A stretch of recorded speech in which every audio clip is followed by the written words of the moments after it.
Prices start at about $30 and go up from there. You can go downtown for the details or an easy click online if you're headed that way, 715newsroom.com. We turn the page on pen to paper. Governor Evers has signed a new law that will change how kids in the state are taught to read, and that plan will return Wisconsin schools to teaching phonics and place a huge emphasis on making sure kids can read at grade level before the fourth grade. And not everybody a fan of that plan, but it is one of the overhauls that went pen to paper on Governor Evers' desk at the Capitol level. And well, you have your coffee, I have mine. We're back at it. Means we didn't win the Powerball, but someone did. We're going to Cali. Just one ticket has that life-changing combination, 1324 and the Powerball of 24.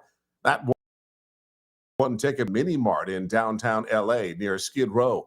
More than 30 others are worth $1 or $2 million. The Powerball jackpot reverts to $20 million on Saturday. Or try your luck with Mega Millions.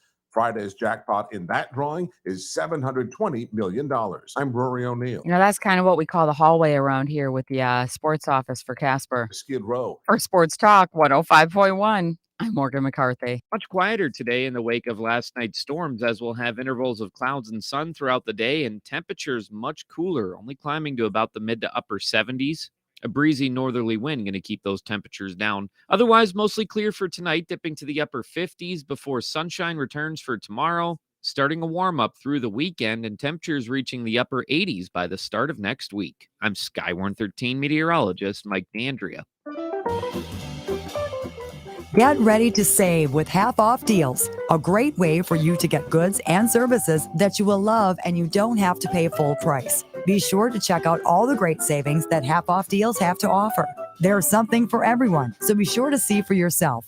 Be ready with your credit or debit card and get ready to save. For more details and to find out about all the savings, just go to aroundthe715.com.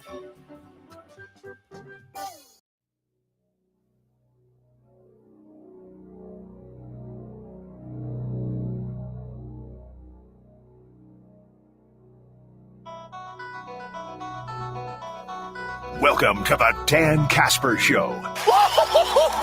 Yes, sir. Yes, sir. It's the show that features serious, thought-provoking sports talk and insightful sports commentary. You knew it.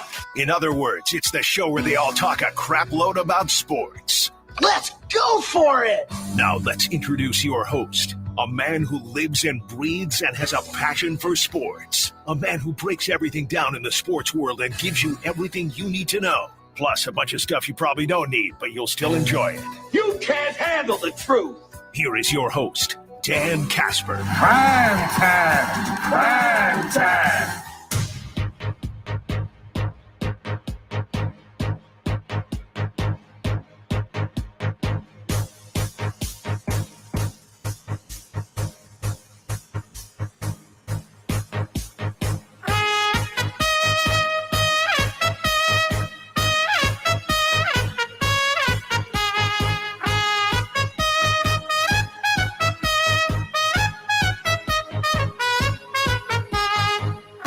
What's going on, everybody? Happy Thursday morning.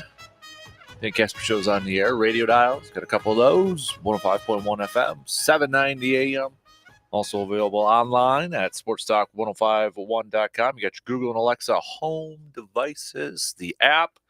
Video stream also up and rolling on YouTube and Facebook. If you're not following or subscribing to the YouTube channel, go ahead and do that. We got other content up there, but happy Thursday, everybody, as we are getting closer and closer to the weekend here. Appreciate you making us a part of your starts on this July 20th. What do we got on the good old game plan here this morning? Brew Crew picking up the W last night's 5-3 victory over the Philadelphia Phillies yesterday. It was the William Contreras game.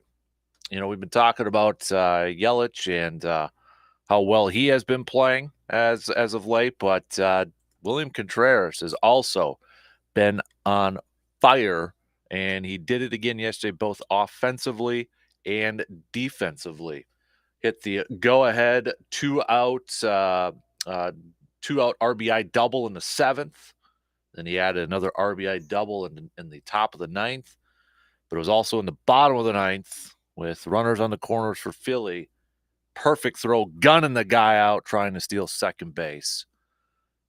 It was the William Contreras game last night, but man, oh man, is he, that trade, when we look at it, when the Brewers acquired him in Piamps too, also a part of that trade with part of the bullpen there, it's looking more and more like a fantastic trade by Brewers general manager Matt Arnold. But plenty of Brewers chat coming up here this morning. We'll chat a little William Contreras. We'll chat a little bit about the bullpen and such.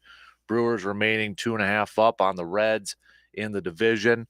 They will go for the series win in just a few hours from now. It's an early game, 11:35. First pitch is scheduled. So Corbin Burns is going to be on the mound for the Brew Crew. Can he pick up where he left off in his last start, 13 Ks?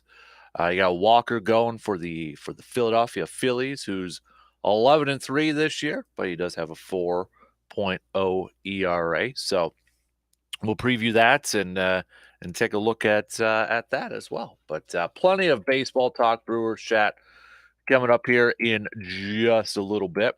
We'll continue our Packers position preview series. I think we'll do all the linebackers. How about that? So we'll look at both the inside linebackers and the outside linebackers in today's group. So inside linebackers, you got Quay Walker, you got Devondre Campbell, you've got your edge rushers, your outside linebackers of Preston Smith, Rashawn Gary, Lucas Van Ness, Enoch Barre, rookie from last year, maybe a little bit more of a role this year. He was thrust into a bigger role last year due to injuries with Rashawn Gary and such. So we'll take a look at the linebackers. Packers officially announcing yesterday the signings of Alex Magoth, the USFL MVP quarterback.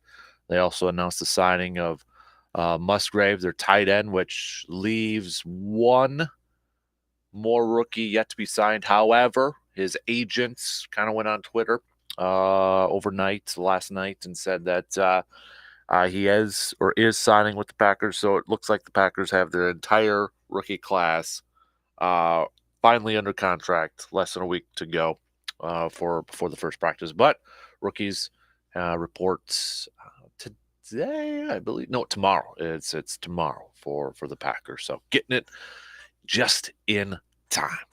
So we'll chat a little green and gold on there. Coming up in just under 2 hours from now at about 8:05. We're going to chat with new UW-Eau Claire Blue Gold's athletic director, Jason Verdugo, who was officially hired just a few weeks ago.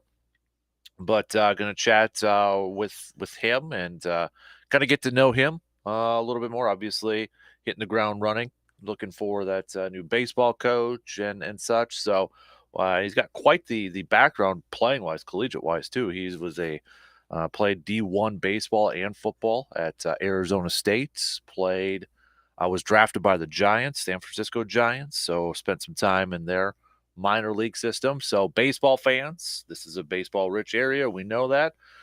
Probably kind of like that background a little bit, considering he's got plenty of baseball background that he's bringing to the table here. So coming up at about 8:05, we'll catch up with new Blue Gold athletic director Jason Verdugo. Then right after that, it's going to be our outdoor tidbits. Now is the time to hit us up with some questions for Conservation Warden, DNR Warden Jake Bolks. He'll hit us up at about 8:30 this morning. So you have any questions? Maybe you're getting, I don't know about you, but I'm kind of getting itchy for bow hunting season. I think after my birthday's over with, it's, approaching the end of July, start to get into August, you're starting to feel a little football-ish with camps opening up. And then it's like, even now with like some of the cooler mornings we've had, it's like, I'm getting the bow hunting itch here. I'm getting it. So, but if you have any questions for Jake Bolks, hit us up with some texts on that Shoe Doctors bullpen line at 715-830-1912. 715-830-1912. Or hit me up on Twitter at DANKASPER. Facebook.com/Casper Sports. And you can also chime in on the YouTube video stream over there too, if that's a little bit easier for you. So we'll hit that up. We got some receive or defer that we'll do at about 7:40, 7:45 this morning. And what's caught your eye? Is there a sports story out there that's maybe has caught your eye that maybe isn't getting a whole lot of attention, or maybe you're just like, that's the thing that's really caught my eye so far this week? What is that? We'll get to that probably in the next hour or two. So you got the Open that's going on, British Open, the Open that's going on. I feel like that's kind of really gone under the radar here a little bit. I mean, I know time difference and such, you got to be up early to watch. Not everybody is teed off yet, but I kind of feel like this last major of the year has really kind of gone under the radar here a little bit, or maybe hasn't gotten all the attention and the hoopla or whatever have you. But if you want to send over your picks, you can. I made mine yesterday. I went with Rory. Rory hasn't teed off yet, but if you want to make your picks for the Open, send those puppies on over too. They're on the course right now, round one. Some golfers already done with their rounds because of the time difference and such. So, but got that going on too. Got that going on as well. So, but let's get things going here this morning. Coming up in just a few minutes here, we're gonna chat some Brewers baseball. William Contreras, how about that man? Catcher. I think everybody was excited about William Contreras, and if we rewind it a little bit, going back to that trade, one thing that really stood out was I think a lot of people were like, wow, Brewers got a heck of a deal for what they got in return as part of that 3-year trade or three-team trade and such. And you look at Contreras and the numbers that he's kind of put up throughout his career. I think there was a lot of excitement. But, and part of that trade, too, was Payamps. And you got Payamps, who extends his scoreless streak as a bullpen pitcher. William Contreras, with what he has been doing as of late here, too. I mean, the Payamps scoreless streak extends to 15 innings. He has 20 strikeouts and 2 walks in that stretch. I mean, he has been a big part of this bullpen success, especially as of late. I mean, that's a heck of a deal right now by Matt Arnold, that trade, what the A's gave up and sent over to the Brewers. But we'll take a look at both those guys. And, you talk about first base and the lack of production from first base. One guy who's hitting it pretty darn well right now in AAA is Keston Hiura. Last night, 3 hits and 3 trips to the plate. His OPS is up to a 972. And this is according to Kurt Hogg, who covers the Brewers in the Milwaukee Journal-Sentinel. He had an OPS of 814 over his last 14 games coming into the game last night. So is it time? And heading into that game last night, we talk about the OPS and the ranks. Here's some updated numbers heading into the game last night. Catcher, this is Major League ranks, so not National League. Catcher, 4th. And maybe that went up a little bit more after William Contreras' game last night. 4th best in Major League Baseball, OPS. First base, 29th. Second base, 26th. Shortstop, 21st. Third base, 13th. Left field, 6th. Mostly Christian Yelich. Center field, 18th. Right field, dead last at 30. DH, 29th. So you got a couple of obvious, spots in that lineup where they could easily use some major improvement in terms of offensive production. Right field, DH, first base. 3 positions that you kind of look at and more times than not, you're like, those are positions that you really need some offensive production from. And the Brewers are lacking in that department right now. So, but let's get things going here. All right, let's chat some Brewers. William Contreras give him some love this morning, talk about this bullpen, and it is the time now. The other day we went through some of the options, potential trade targets that, we're focusing on the corner infielders. And there's not a lot of guys out there. Not a lot of guys out there. So is that time right now for Keston to come up and be a part of this group to try and maybe improve the offensive production from that first base spot or DH spot? Let's hit it up. We'll be back in just a couple minutes. Got a take on today's topics but can't call in? Then hit us up on Facebook, Twitter, or the text line and let your fingers do the talking. If Culligan isn't treating your home's water, you likely have water problems all around you, like hard-to-clean, chalky residue on your shower, faucets, and bath, stains around your sink drains, spots on your dishes and glassware, plus dull, dried-out hair and skin, and problems you don't see, like scaly buildup in the water heater and pipes. But have no fear. You're in the clear with Culligan Products and Service. For all your residential and commercial water filtration needs, visit CulliganH2O.com for your local Culligan water dealer. This update sponsored by UW Credit Union, the local Wisconsin team that's always rooting for you. Join a celebration of Black history in baseball on July 21st for the Brewers Negro Leagues Tribute Game, presented by Aurora Healthcare. With a special community night ticket package, you'll get a Milwaukee Bears crew neck. Grab yours at brewers.com. UW Credit Union, here for every you. Join today. This is an important notice to consumers facing $10,000 or more in credit card debt, medical bills, or other unsecured debt. You may not be required to pay it all back because there are special programs now in effect that will significantly reduce the amount you will owe if you qualify. This is not bankruptcy or a debt consolidation loan. These programs, which the credit card companies like to keep secret, exist to aid American consumers struggling with overwhelming credit card debt by offering tremendous savings and real debt relief. Accredited Debt Relief has established a special hotline for you to call and learn what savings you qualify for. They've helped qualify consumers with over $1 billion in debt and are A+ rated with the Better Business Bureau. So don't wait. Get the relief you need during these hard economic times. For this free information, call the Accredited Debt Relief Hotline now. Call 800-388-0011. 800-388-0011. That's 800-388-0011. Dr. Logan Shepke from Shepke Chiropractic is joining me right now. And Logan, it sounds like you just want to give a nice thank you, shout out to some of your patients. I do. There. Yeah, it's been awesome. The support we've had, going through the different stages of acquiring the Altoona office, and then now with the new child here.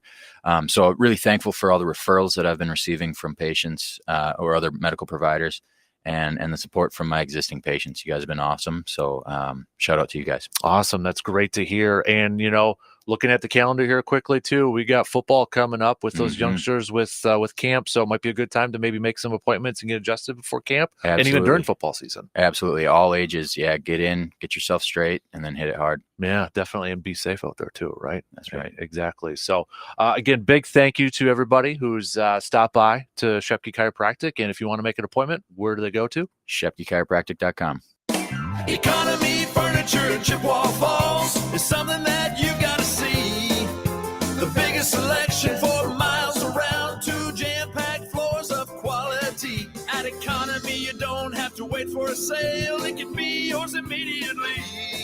Everyday low prices on the best brand names, and we finance it interest-free. Furnishing the Chippewa Valley since 1950. Economy Furniture's for me. There's a right way and a wrong way to fight off mosquitoes.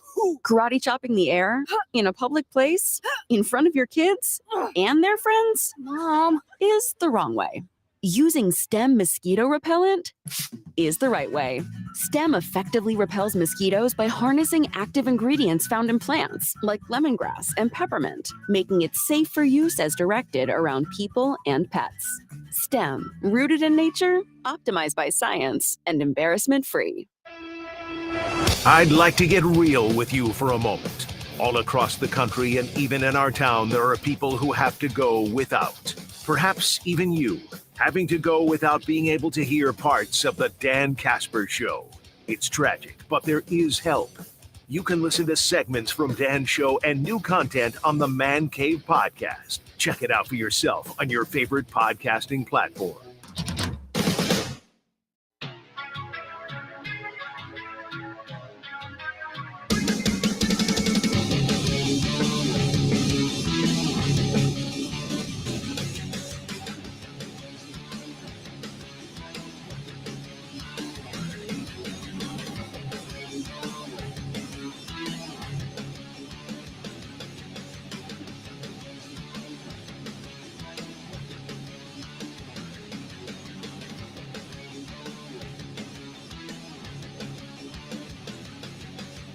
Casper Classic teeing off 2 weeks from tomorrow, believe it or not. 2 weeks from tomorrow. So if you haven't gotten your two-person team in just for $90, you get so two-person $90. Two divided, you and a buddy divide it in half. You get $45 per person. That includes your round of golf, cart, drink tickets, lunch, all that fun stuff, and the fun that comes with it, priceless, right? But we had a couple more teams sign up yesterday, it looks like. So not only is time running out, but spots are getting thinner and thinner. So just a couple left for that 10 a.m., 1 p.m. slot. You better head to sportstalk1051.com to get your team signed up. Proceeds all going to help Backyard Dreams out there. We just we made another donation through Backyard Dreams to help a couple of young kiddos able to play youth football this year. So that's what Backyard Dreams is all about. So thank you for all of you who help support Backyard Dreams.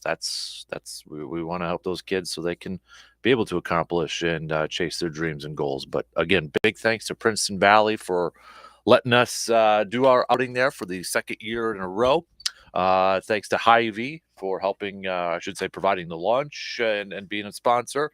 Also, Carpet City Flooring Center, Economy Furniture, Dudach, Toyson Ford, Service Master Chippewa Valley, Park Ridge Distributing, Edward Jones, Financial Advisor, Kelsey Nikolai, Myron Construction, Sandbar and Grill, Pro Valley Auto Glass, Ray's Place, Shepke Chiropractic as well. So big thanks to everybody out there and all of you who have signed up your teams already. But 2 weeks from tomorrow, we will tee off over there. G-Man, I am going with Scotty Scheffler, he says, for the Open. Go Brewers. Do you know about the Green Bay history class? You can sign up online. I do. I seen that. Don't think I'll be doing it. Just costs a little too much for me. So, but if you want to get the rest of your Open picks, they're already on the course. Some have already finished up their rounds. If you haven't gotten your picks in, you can do those. Who's your pick there, big boy intern?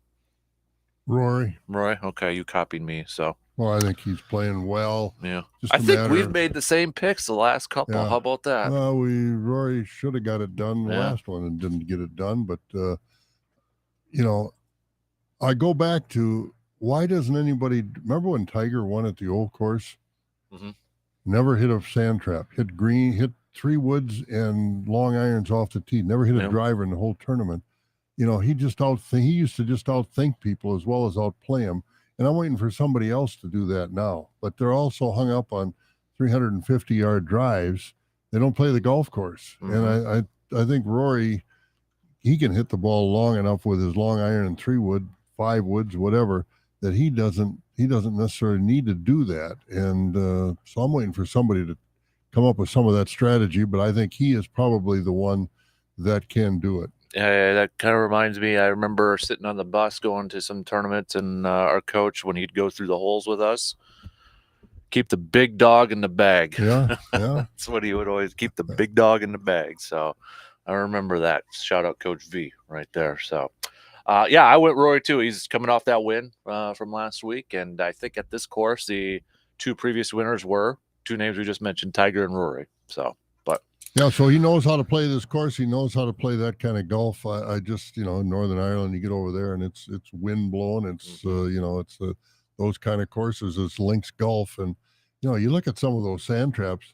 I mean, I'd break out in hives if I got in some of those sand traps because I mean, they're just like trying to hit over a wall. Mm-hmm. You know, and you're standing 5 feet from the wall, and now you got to hit it over the wall to get out of some of those wall bunkers are just unbelievable over there. Yep. There's, if you ever gone, I don't know if it's still like this. I'm assuming it still is. I believe it was Park Falls. They have a hole. It's not a bunker, but it's a wall. Like you have to. It's like fairway, whoop, right up there. Oh no, and, I never and the seen green's that. right up there. I've never seen that. So you can't leave it too short because you got to get like really way up there high. And it was like, oh man, that was not fun. You're not going to roll it on that green. Huh? And what's right behind it? The clubhouse. So you don't have a whole lot of space to get over it. So that was a long time ago. But I hope they put shatterproof windows in the clubhouse because it's better to be long than short. Yeah. You know, usually they say on a golf course when you play golf, for the most part, the trouble isn't behind the hole. So, you know, it's it's in the front of the hole or things like the traps in the water and things like that. You know, there are exceptions, obviously. You hit it over 15, you go in the water on 16 at the Masters and things like that. But for the most part, trouble is not behind the greens. Yeah. So, but it's always fun to watch I love to watch the British Open because the golf is so different. The weather can be so different. The crowds, I don't care what the weather is, the crowds are still there because, you know, that's the home of golf and golf is like a religion over there. I mean, it's sacred, it's holy, and and they adore their golf and their golf courses. And, you know, and you can build golf courses that are, you know, I wonder, and I've never seen a number, I've never seen anybody allude to it. When they built the old course or when they built Troon or they built a course around this week, back in the, 1800s or whenever they were built, how much they cost, because they just worked with Mother Nature. They didn't have bulldozers to make mounds and make hills and all, make rivers and ponds. They just dealt with what Mother Nature gave them and then just put a few interesting features on the golf course, like those sand bunkers or what they don't call them traps or, you know, they're bunkers. It's but how much the cost of to build, you know, you look at some in Wisconsin to build Erin Hills or to build the courses over at Kohler, you know, the or money. Nakusa, like the sand course down there. To build those courses, how much that cost versus what they did back then. Of course, everything cheaper, you can't really relate to prices, but I mean, a comparison of how they were built using the natural terrain versus creating terrain more or less in many new golf courses around our part of the world. And ours are beautiful golf courses. I'm not degrading our golf courses, but just, you know, the what they do over there and did over there way back when. We weren't even around hardly when they built some of those golf courses. No, I don't know many people who were around when those were built. Definitely a bucket list. I want to see the old course.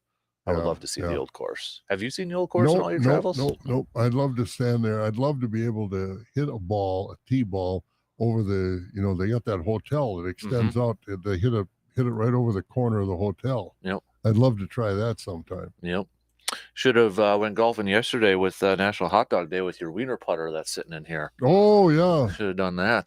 That's right. Didn't you think got of that. Is everybody prepared that when they get in the putting contest, they have to use the wiener putter? Got to use That'll the wiener make putter. it fair for everybody. Somebody, a Big Spence actually, when I asked how much those things go for, I forgot to tell you this was a few weeks ago. Somebody sold one on eBay for $55.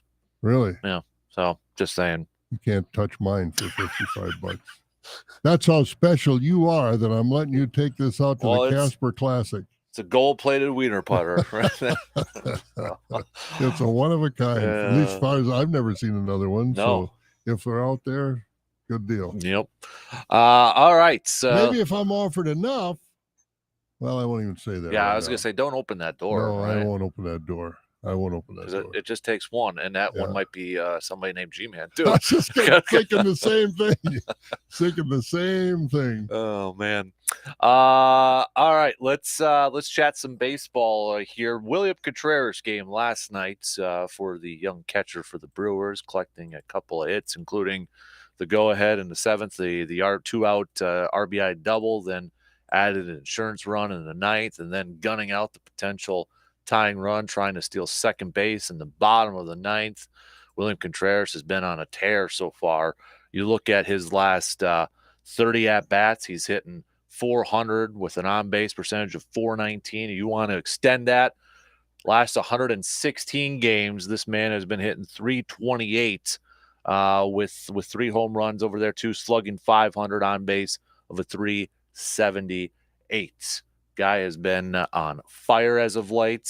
I know we were all excited when he first was acquired by the Brewers in that trade with the A's, a 3-team deal and such. And right now he is paying dividends between him and Christian Yelich. They've been pretty much the only consistent offense so far with this Brewers team. Yelich, yeah. Brewers team here. We were going through some of the OPSs and such, and he's a top 5 in terms of catchers all across Major League Baseball with some of the offensive production out there. But you, as I was saying a little bit earlier, you add in Joel Payamps, the relief pitcher that also came in that deal, who's got, was it 20 inning, 19 inning scoreless streak right now. He has been on fire as a relief pitcher.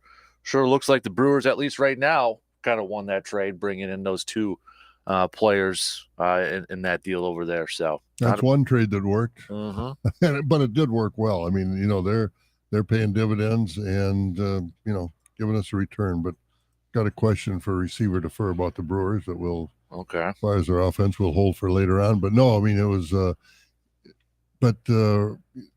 pitching still, it seemed like, and I don't know what the statistics say, but it just seems like watching the games. I turned it on last night, and the first guy hit a home run. They just, that's where they get in trouble. It seems like giving up home runs. Thank goodness it was a, nobody on base type of home run.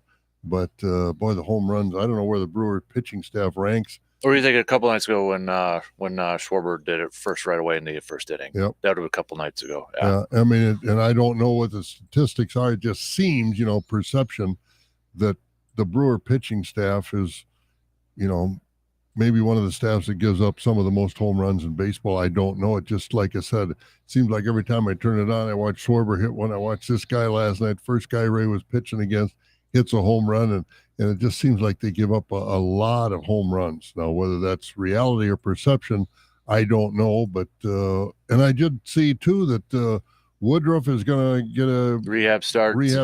Yep, this weekend he's going to do at least 3 of them. Good. 3 of them on there as they're taking their time, rightfully so too, to bring him back. Well, I think they're in a position right now where they can, because and the only thing that makes me nervous is Miley now on the injured reserve. That kind of hurts. Right. But otherwise, Corbin Burns, since he cut his hair, has been a better pitcher. And, Ray has done a nice job. And, Miley had done before he got hurt. And Peralta gives up home runs, but he keeps them in the game. It's not like he gets blown out in 2 or 3, 4 innings. So their pitching staff and the relief corps has done a very nice job. Drew Williams has really been a stopper, which he's supposed to be. So this Brewer team, they're not a powerhouse, but they're good. Mm-hmm. Yeah, 2.5 up now, back in division, 10 games over 500 right now at this point in time. What we were looking at before the game started yesterday, we were kind of mentioned these numbers at the beginning, but I'll revisit them here for a second. This kind of leads into my next question. Maybe this actually steals your receiver defer, but the Brewers OPS by position and Major League Baseball rank. So I mentioned catcher, they're top 5, they're 4th. It might have actually gone up after Contreras' 3 hits last night. First base, 29th out of 30th. Second base, 26th out of 30th. Shortstop, 21st out of 30th. Third base actually was a little bit higher than I thought, 13th. Left field, 6th, which is pretty much Christian Yelich. Center field, 18th. Right field, dead last. DH, 29th. And a guy right now, Monday, we were going through some potential targets about corner infielders, mostly like first baseman. Could the Brewers potentially target? And there's not a lot of available guys out there, and a lot of it is because there's still some teams that might still be in the hunt for a playoff spot, and are they necessarily going to be sellers or not? But one guy who actually has been hitting really well, and again last night he collected 3 hits, and his OPS is up to a 972. It's Keston Hiura. Is it time to bring up Keston Hiura? Rowdy Tellez is out for a few weeks due to a finger injury. We just went through the numbers, dead last or second to last in like first base and DH with those offensive numbers. And their DH is, what's his name? I talked about him. Jesse Winker. Winker, thank you.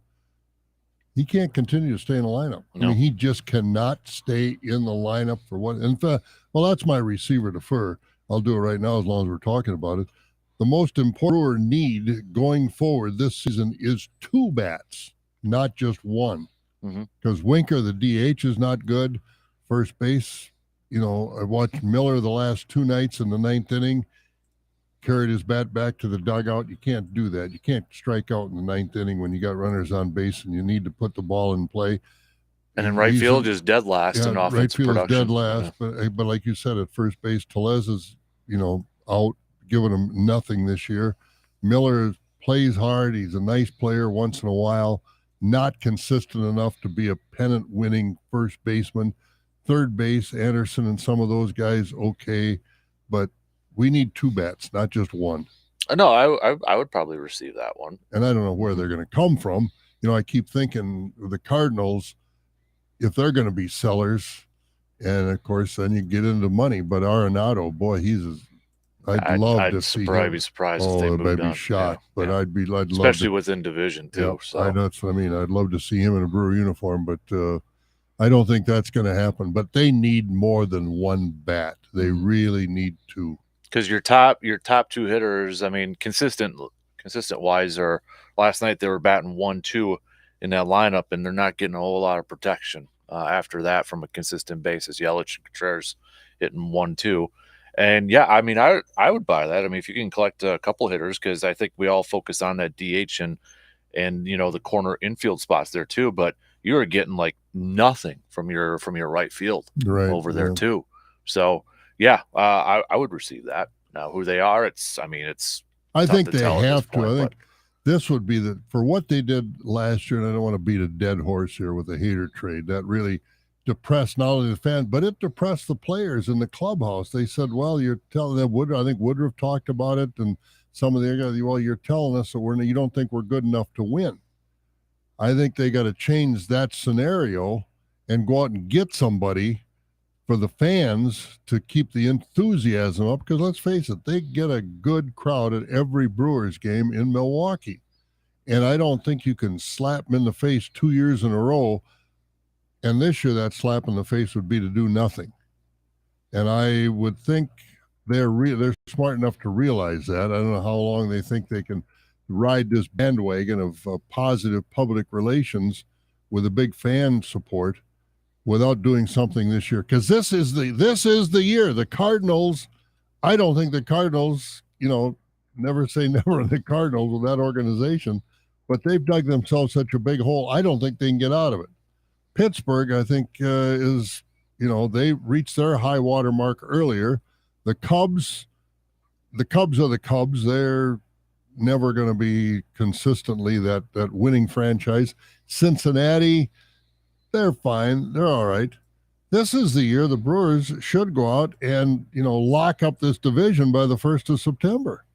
And they can only do that if they get a couple more bats. But I think if I'm the management of the Brewers, I'm thinking this is the year based on the division. We got to blow out the rest of this division early and then hopefully make our mark in the play like Washington did a couple, 3-4 years ago, whenever it was. They were a surprise to get in the playoffs. They were surprised they won the World Series. But with a couple of bats, because they've got good arms, hopefully Miley's coming back, Woodruff's coming back. And then you got Burns, you got Peralta, you got Woodruff, you got Miley, you got Ray, who's done a night. That's 5 starters. You don't need 5 starters in the playoffs. You only need 4. And you got a positive update with Aaron Ashby just the other day, too. Yeah, I haven't heard him in a long time. He's close to getting back to game action. Craig Counsell said the other day he's been throwing bullpens and is on pace to get into some games in the near future. He's going to be ramped up as a reliever for a quicker process on there, too. So getting a little bit more reinforcements in that aspect as well. So. And the Wade Miley, really quick, in case it sounds like positive, but at the same time, it's like, so this is what he said the other day. It's not his UCL, which Tommy John and all that. Yeah. Bone spurs have been bothering him in recent starts. He hasn't gotten any imaging on it, which everybody says it's sounds like good and all that. But then he says this: I've been pitching with a lot of pain. I'm like, that still doesn't sound like it's positive stuff over there. No, it doesn't. That does not sound. And again, getting back to getting 2 bats, I'm not naive. I know to get something, you got to give something, unless you're the San Diego Padres. Yeah. But I mean, that was just a lucky trade for the Padres. I know the Brewers just, I don't know, were off their game that day when that happened. But, for the most part, you got to give something to get something. So I know this isn't going to be easy. And what do you give up off that roster? I don't know what they've got on that roster now that people would want. Is Keston Hiura being where he's at in the minor leagues? Is he one bat? But I think they got to if they're going to bring him up and make a decision on whether they need 1 bat or 2 bats, they've got to bring Keston Hiura up and see if he can hit in the major leagues or if he's just a AAA player and that's his ceiling. And that would make a difference. If he can hit, then we need 1 bat. But I think they've got to do that sooner than later. Winker is not going to all of a sudden bat 350 and start hitting a home run every other game and things like that. I don't think he's there. Miller at first base, who's taken over for Tellez, he's a backup. So I think the writing's on the wall. They've got to bring Keston Hiura up and give him a shot now. No, I mean, especially, if you're not going to make a move, why not?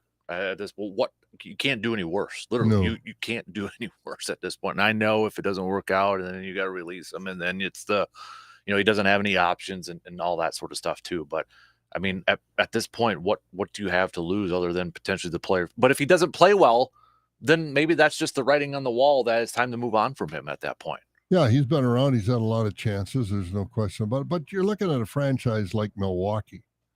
I mean, you go back to Kansas City. They had a run of 2 years. That's what Milwaukee type franchise, Kansas City, Cincinnati, Pittsburgh, smaller markets. That's what you're going to do. You got to put all your eggs in one basket for a year or two. And hopefully you can get to the mountaintop like Kansas City, like the Royals did a few years ago. They lost the World Series. Next year they came back and won the World Series. You can't look at sustained success. All those Brewers have had success, but they've never been a threat to win the World Series. They've been a threat in the division because the division is weak. But you look at the Los Angeles Dodgers and, for the most part, the Yankees, they're perennial powers that are always there. And, I'd like to see the Brewers sacrifice a few things and make a run at it, win a World Series. And just, with trades, and you can correct me if I'm wrong, you don't want just like rotation type. You want legit starters every day. Starters, not just guys like, oh, hey, they had a good couple weeks or something like that. I don't want somebody that's going to, when Tellez comes back, somebody that's going to rotate with Tellez. No, I want Tellez to be a pinch hitter, a designated hitter, get a first baseman that can play every day. Or like right fielder, same kind of. Third base, whatever you want to do. No, I'm looking for guys that are going to be substantial parts of that lineup on an everyday basis. Not good platoon players. I want everyday players.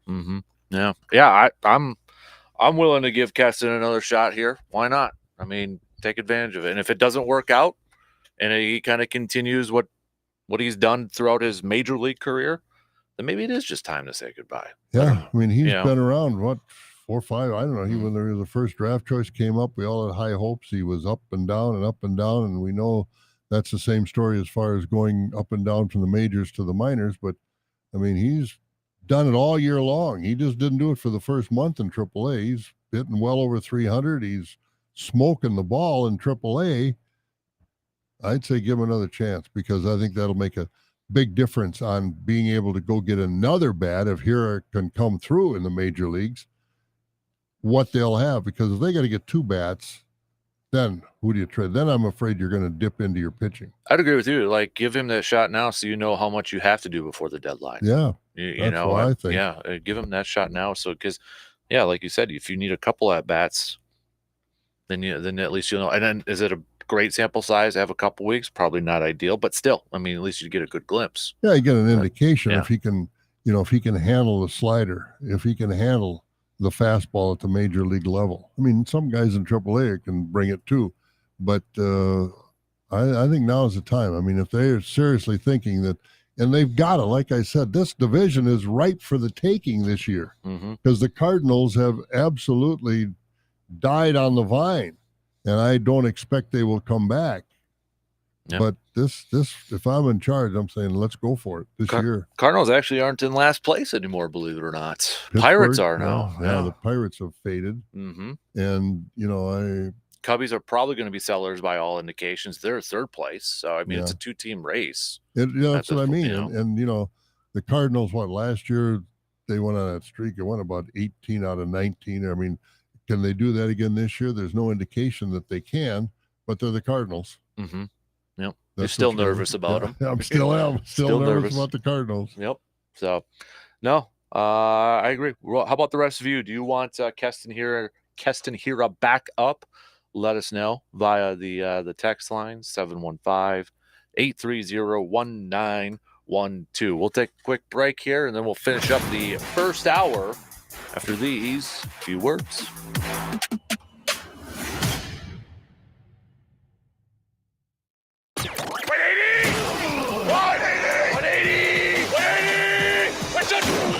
The Dan Kasper Show will be right back.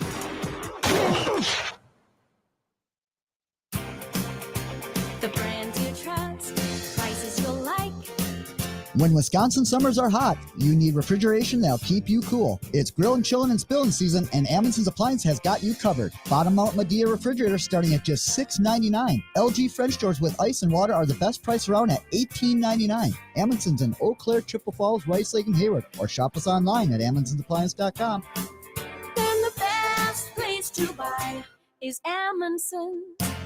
The reviews are in. It's the best thing I have ever tasted in my life. This is the best thing that's happened in my life, even better than my wedding. That's what everyone has to say about Man Cave Light, the official beer of the Dan Kasper Show and the Man Cave Podcast. Try it for yourself, and you'll know exactly why people say it's like sipping a little bit of heaven. Man Cave Light is available on tap at the bar in Hy-Vee. You can also grab a crawler or 6 and take some Man Cave Light home with you. So go try your new favorite beer, Man Cave Light, today, and you will know exactly why one reviewer said, I cry tears of joy every time I have one. Who doesn't love cooking up a good burger on the grill? Having a good burger is one of the most satisfying moments in your life. And now we have the perfect burger to put on the grill and create more satisfying moments in your life. It's the Dan Good Burger, available only at Hy-Vee in Eau Claire. This burger has bacon, cheese, and ranch seasoning all inside the patty to give you that perfect balance of taste and awesomeness in each bite. So head on over to Hy-Vee in Eau Claire and grab yourself a few Dan Good Burgers and fire up that grill. Are you a veteran who needs assistance? Do you know a veteran who needs help? The Wisconsin Department of Veterans Affairs is here for Wisconsin veterans, their families, and their survivors. We can help connect veterans with services such as medical care, financial and legal assistance, housing, mental health services, substance use treatment, and more. For more information, please visit wisvets.com. That's WIS vets.com. Sponsored by the Wisconsin Department of Veterans Affairs. Volunteers, listen up. The Chippewa Valley Habitat for Humanity is looking for volunteers to help with some of their upcoming projects. Chippewa Valley Habitat for Humanity is staying busy these days. They are currently building a home in Eau Claire, plus they have plans to build homes in Chippewa Falls, Menominee, and Cumberland, and they need volunteers to help out with their home building projects. No experience is needed to volunteer. Habitat for Humanity will teach you everything you need to know. If you would also like to donate to help out the Chippewa Valley Habitat for Humanity, you can easily do that as well. Your donation can help change the lives of people within our community. At Chippewa Valley Habitat for Humanity, they live by their commitment to bring people together to build homes, neighborhoods, and self-reliance. So if you are interested or want to learn more about volunteering or donating to the Chippewa Valley Habitat for Humanity, just visit cvh4h.org. That's cvh4h.org. There's a right way and a wrong way to fight off mosquitoes. Karate chopping the air, in a public place, in front of your kids and their friends, Mom, is the wrong way. Using Stem mosquito repellent is the right way. Stem effectively repels mosquitoes by harnessing active ingredients found in plants like lemongrass and peppermint, making it safe for use as directed around people and pets. Stem, rooted in nature, optimized by science, and embarrassment-free. Did you know that feeling sluggish or weighed down could be signs that your digestive system isn't working at its best? But taking Metamucil every day can help. Metamucil supports your daily digestive health using a special plant-based fiber called psyllium. Psyllium works by forming a gel in your digestive system to trap and remove the waste that weighs you down. Metamucil's gelling action also helps to promote heart health and slows down sugar absorption to promote healthy blood sugar levels. Start feeling lighter and more energetic by taking Metamucil every day. He's smart, informed, entertaining, and he knows his sports. In other words, he's the kind of guy I'd like to settle down with in a small, cozy cabin in the woods. That is, if he was a woman with a case of cold ones. The Dan Kasper Show, weekday mornings from 6 to 9.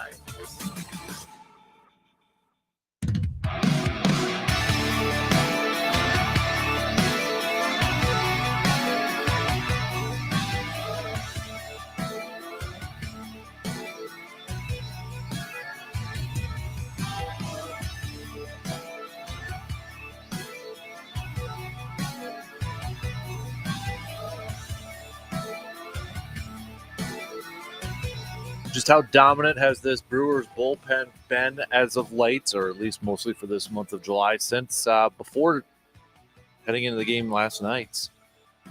Probably saw the maybe if you were watching it or listening to it since July 9th, and they've added more to this, but it's now over 20 innings pitched, 8 hits given up for this is just the Brewers bullpen. It should be 10 hits now. Walks, they've only given up 2. Strikeouts, 37.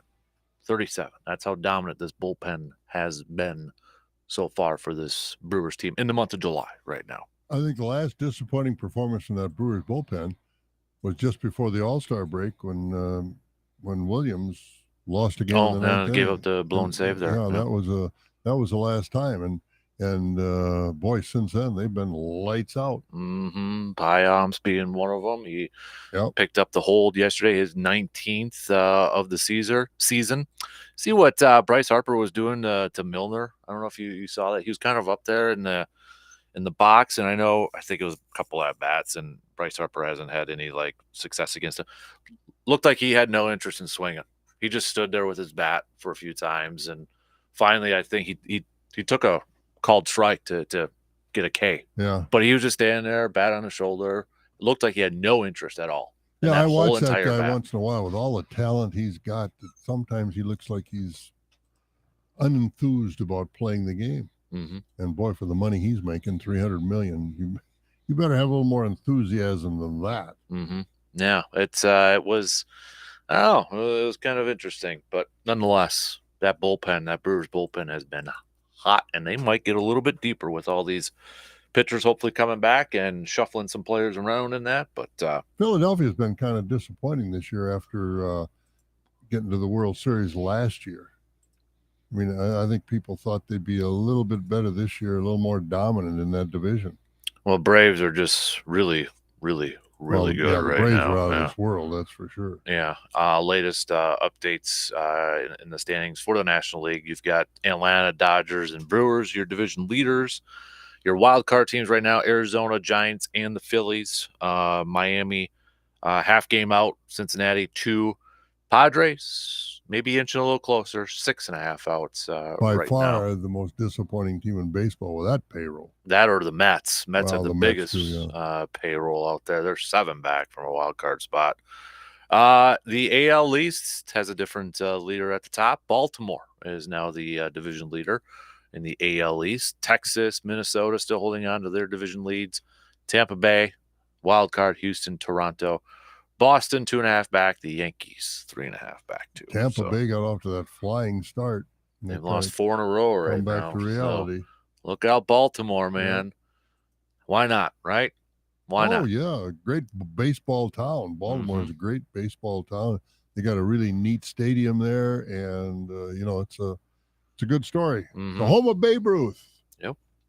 Baltimore over there too. So why not? AL East, with all that, talk with the Yankees and all that, why not have it be a battle between Baltimore and Tampa for first place? The Yankees and the Red Sox. Mm-hmm. And I can't imagine Aaron Judge is that important to that team that since he's been out, they've just been horrible.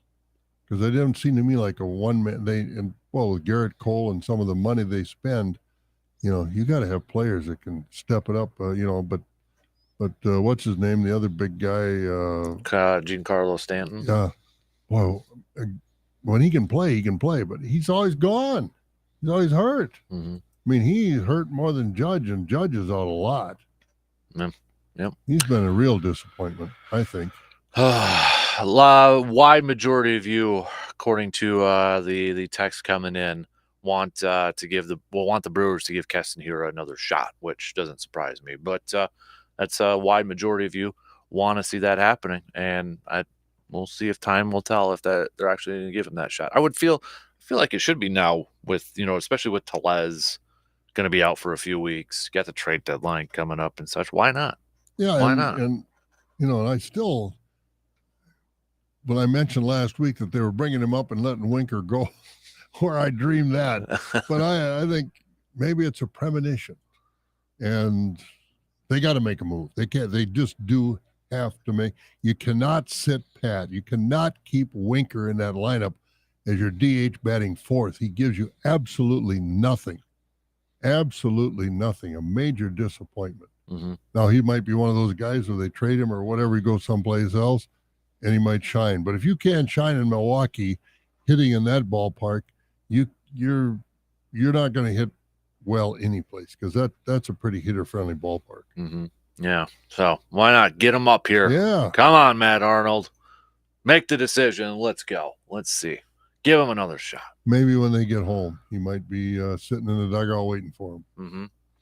All right. We got about a minute left at the top. So coming up next hour, we will hit up some sports nuggets of the day.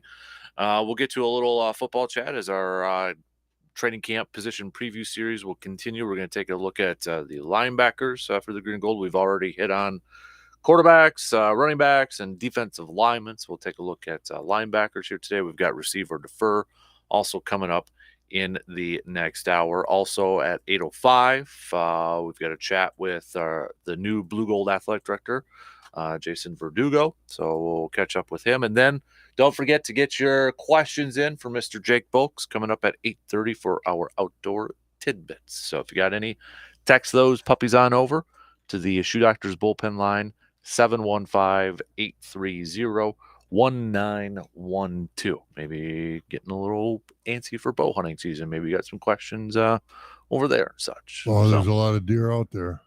I went down to Farm Technology Days the other day and came back, and man, there's a lot of deer laying alongside of the road. Mm-hmm. Then you get on the 2-lane roads and the state highways and the county highways. A lot of deer, a lot of turkeys. Man, oh man, there are a lot of turkeys out. Mm-hmm. I haven't seen them when I well. hunt. So they go hide when I'm out there. Well, I'll tell you, they're all over the roads. Mm-hmm. They really are. Yep. So the flock is healthy. All right, 1 hour in. We got a couple more to go. Stick around. We'll be back after these quick news updates.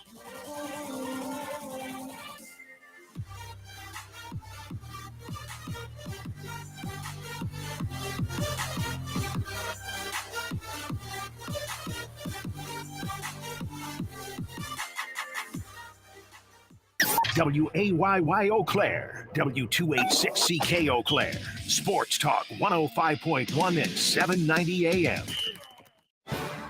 From the 715 Newsroom, it's Morgan McCarthy with your news on Sports Talk 105.1. Well, good morning. We begin with an update across the state that includes a missing woman and a statewide alert from Juneau County. It's the sheriff in Mauston asking for help in finding 43-year-old Leah Stewart. Friends and family saying they last saw her July 4th in the town of Lemonweir. As the sheriff's office says, they've already searched the area both on foot and with drones. Stewart's pictures online, and anyone with any information is being asked to reach out. You can find more details, 715newsroom.com. newsroom.com. Well, from Mother Nature, we had a little bit of the rumbles last night, but if we look back to last week, there was actually a tornado in Rock County recently confirmed by the National Weather Service. It did touch down last Thursday near Emerald Grove and Avalon in Rock County, not too far from Cecilia's golf course. Forecasters say it was a weak EF0 tornado. Top wind speeds there about 60 miles an hour. No injuries, but some minor tree damage. Fast forward to last night in the Rice Lake area. Maybe you have friends, family in that area, or saw on socials that hail broke windows in a local Walmart there. Had some heavy storm damage up in that area. In other headlines, if you want to chime in and have ideas about how the county should run, Eau Claire County is looking for that feedback, opening a citizen engagement survey with the idea being to see which county programs are providing services that people want. Now, the hope is to better provide those services or find areas where the county can do more. That survey is online. That click starts easily with a stop at 715newsroom.com. Well, scooting right along, if you're downtown, you'll see scooters for rent. They have landed in the city of Clearwater, and it comes after leaders had talked about the rental program for a while, but prices start at about $30 and go up from there. You can go downtown for the details or an easy click online if you're headed that way, 715newsroom.com. We turn the page on pen to paper. Governor Evers has signed a new law that will change how kids in the state are taught to read, and that plan will return Wisconsin schools to teaching phonics and place a huge emphasis on making sure kids can read at grade level before the fourth grade. And not everybody a fan of that plan, but it is one of the overhauls that went pen to paper on Governor Evers' desk at the Capitol level. And well, you have your coffee, I have mine. We're back at it. Which means we didn't win the Powerball, but someone did. We're going to Cali. Just one ticket has that life-changing combination: 7, 10, 11, 13, 24, and the Powerball of 24. That one ticket was sold at a mini mart in downtown LA near Skid Row. More than 30 other tickets are worth $1 or $2 million. The Powerball jackpot reverts to $20 million on Saturday. Or try your luck with Mega Millions. Friday's jackpot in that drawing is $720 million. I'm Rory O'Neill. You know, that's kind of what we call the hallway around here with the sports office for Kasper. Skid Row. For Sports Talk 105.1, I'm Morgan McCarthy. Much quieter today in the wake of last night's storms, as we'll have intervals of clouds and sun throughout the day, and temperatures much cooler, only climbing to about the mid to upper 70s. A breezy northerly wind going to keep those temperatures down. Otherwise, mostly clear for tonight, dipping to the upper 50s before sunshine returns for tomorrow, starting a warm-up through the weekend, and temperatures reaching the upper 80s by the start of next week. I'm Skywarn 13 meteorologist Mike D'Andrea. A new state-of-the-art shipping facility for agricultural products opened this past Tuesday at the Port of Milwaukee. Let's take a look at that story and other farm news this morning on Sports Talk 105.1 and AM 790. That new expanded facility expected to generate $63 million in statewide economic impact every year moving forward. It was a $40 million project and one of the first facilities in the Great Lakes St. Lawrence Seaway system that will move agricultural products through intermodal transportation. So now, instead of our products going strictly down the Mississippi River, they can be sent to the Port of Milwaukee, where they will be loaded onto international shipping vessels. The DeLong Company from Clinton in southern Wisconsin will run the facility. It's expected to increase tonnage through the Port of Milwaukee by 400,000 metric tons a year. Because of drought and other natural disasters so far this year, the USDA has declared 12 more counties in the state as primary natural disaster areas. That list includes Adam, Crawford, Dodge, Grant, Greene, Juneau, Lafayette, Marquette, Monroe, Richland, Rock, and Vernon counties, and that means those counties and all counties contiguous to those 12 are eligible for emergency low-interest loans from the Farm Service Agency. And the Dairy Farmers of Wisconsin Board has reorganized. They seated two members and reelected Jack Clark of Rosendale, representing District 16, to be the board chair. Vice chair is Gail Klinkner of Viroqua, and Sandy Madeline of Linden Station is the board secretary. Also from our area, David Bangard from Greenwood is the chair, again, of the Channel Management Committee, and Kays Wald of Hammond will lead the Policy Bylaw Committee. And congratulations to the top 5 tractor drivers at Farm Technology Days, the state tractor driving contest. 5th place, Jacob Eckert of Medford. 4th, Brian Zimmerman of Osseo Fairchild. Also, Brad Granahan of Toma took 3rd. Isaac Jacoby of Loyal finished 2nd. And the winner, Peyton Ackerman of Owen Withee. Let's look at some of our farm news this morning on Sports Talk 105.1 and AM 790. I'm Bob Bosold. Why do you still drink that cheap, old, flavorless coffee? Why do you put your taste buds through that? Hey, reward yourself and those taste buds of yours by making a visit to Cabin Coffee in Altoona. And don't forget to try their breakfast and lunch menu too, because everything is made fresh. And if you're not a coffee person, no worries, because they have other beverages for you to choose from. Treat yourself by visiting Cabin Coffee in Altoona at the River Prairie Park in Altoona today. There's more to imagine when we listen on Audible. Spark your imagination with the best selection of audiobooks, podcasts, and originals around. Sign up for a free 30-day trial at audible.com.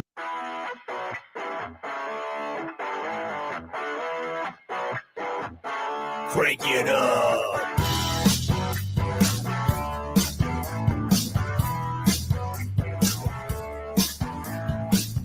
Hey!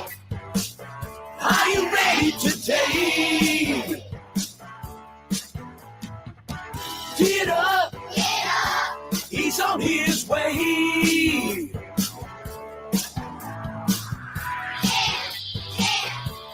He's our man!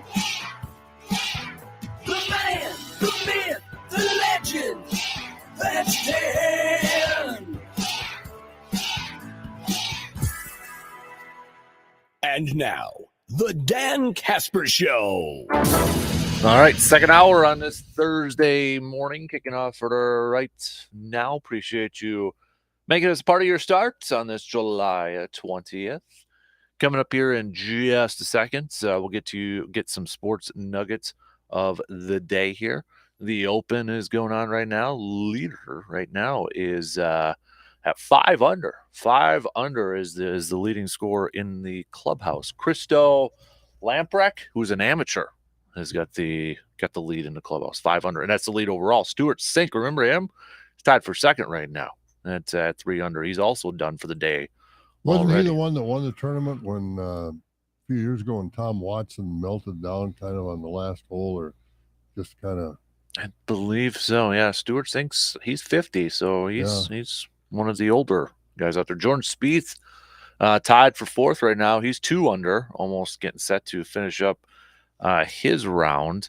I believe Ricky Fowler's out there through 10. He's even. He's tied for 19th. I think a lot of people are rooting for Ricky Fowler. Talk about a guy who's had a good year and a bounce back year. Hopefully he can go out there. I don't think Rory has teed off yet.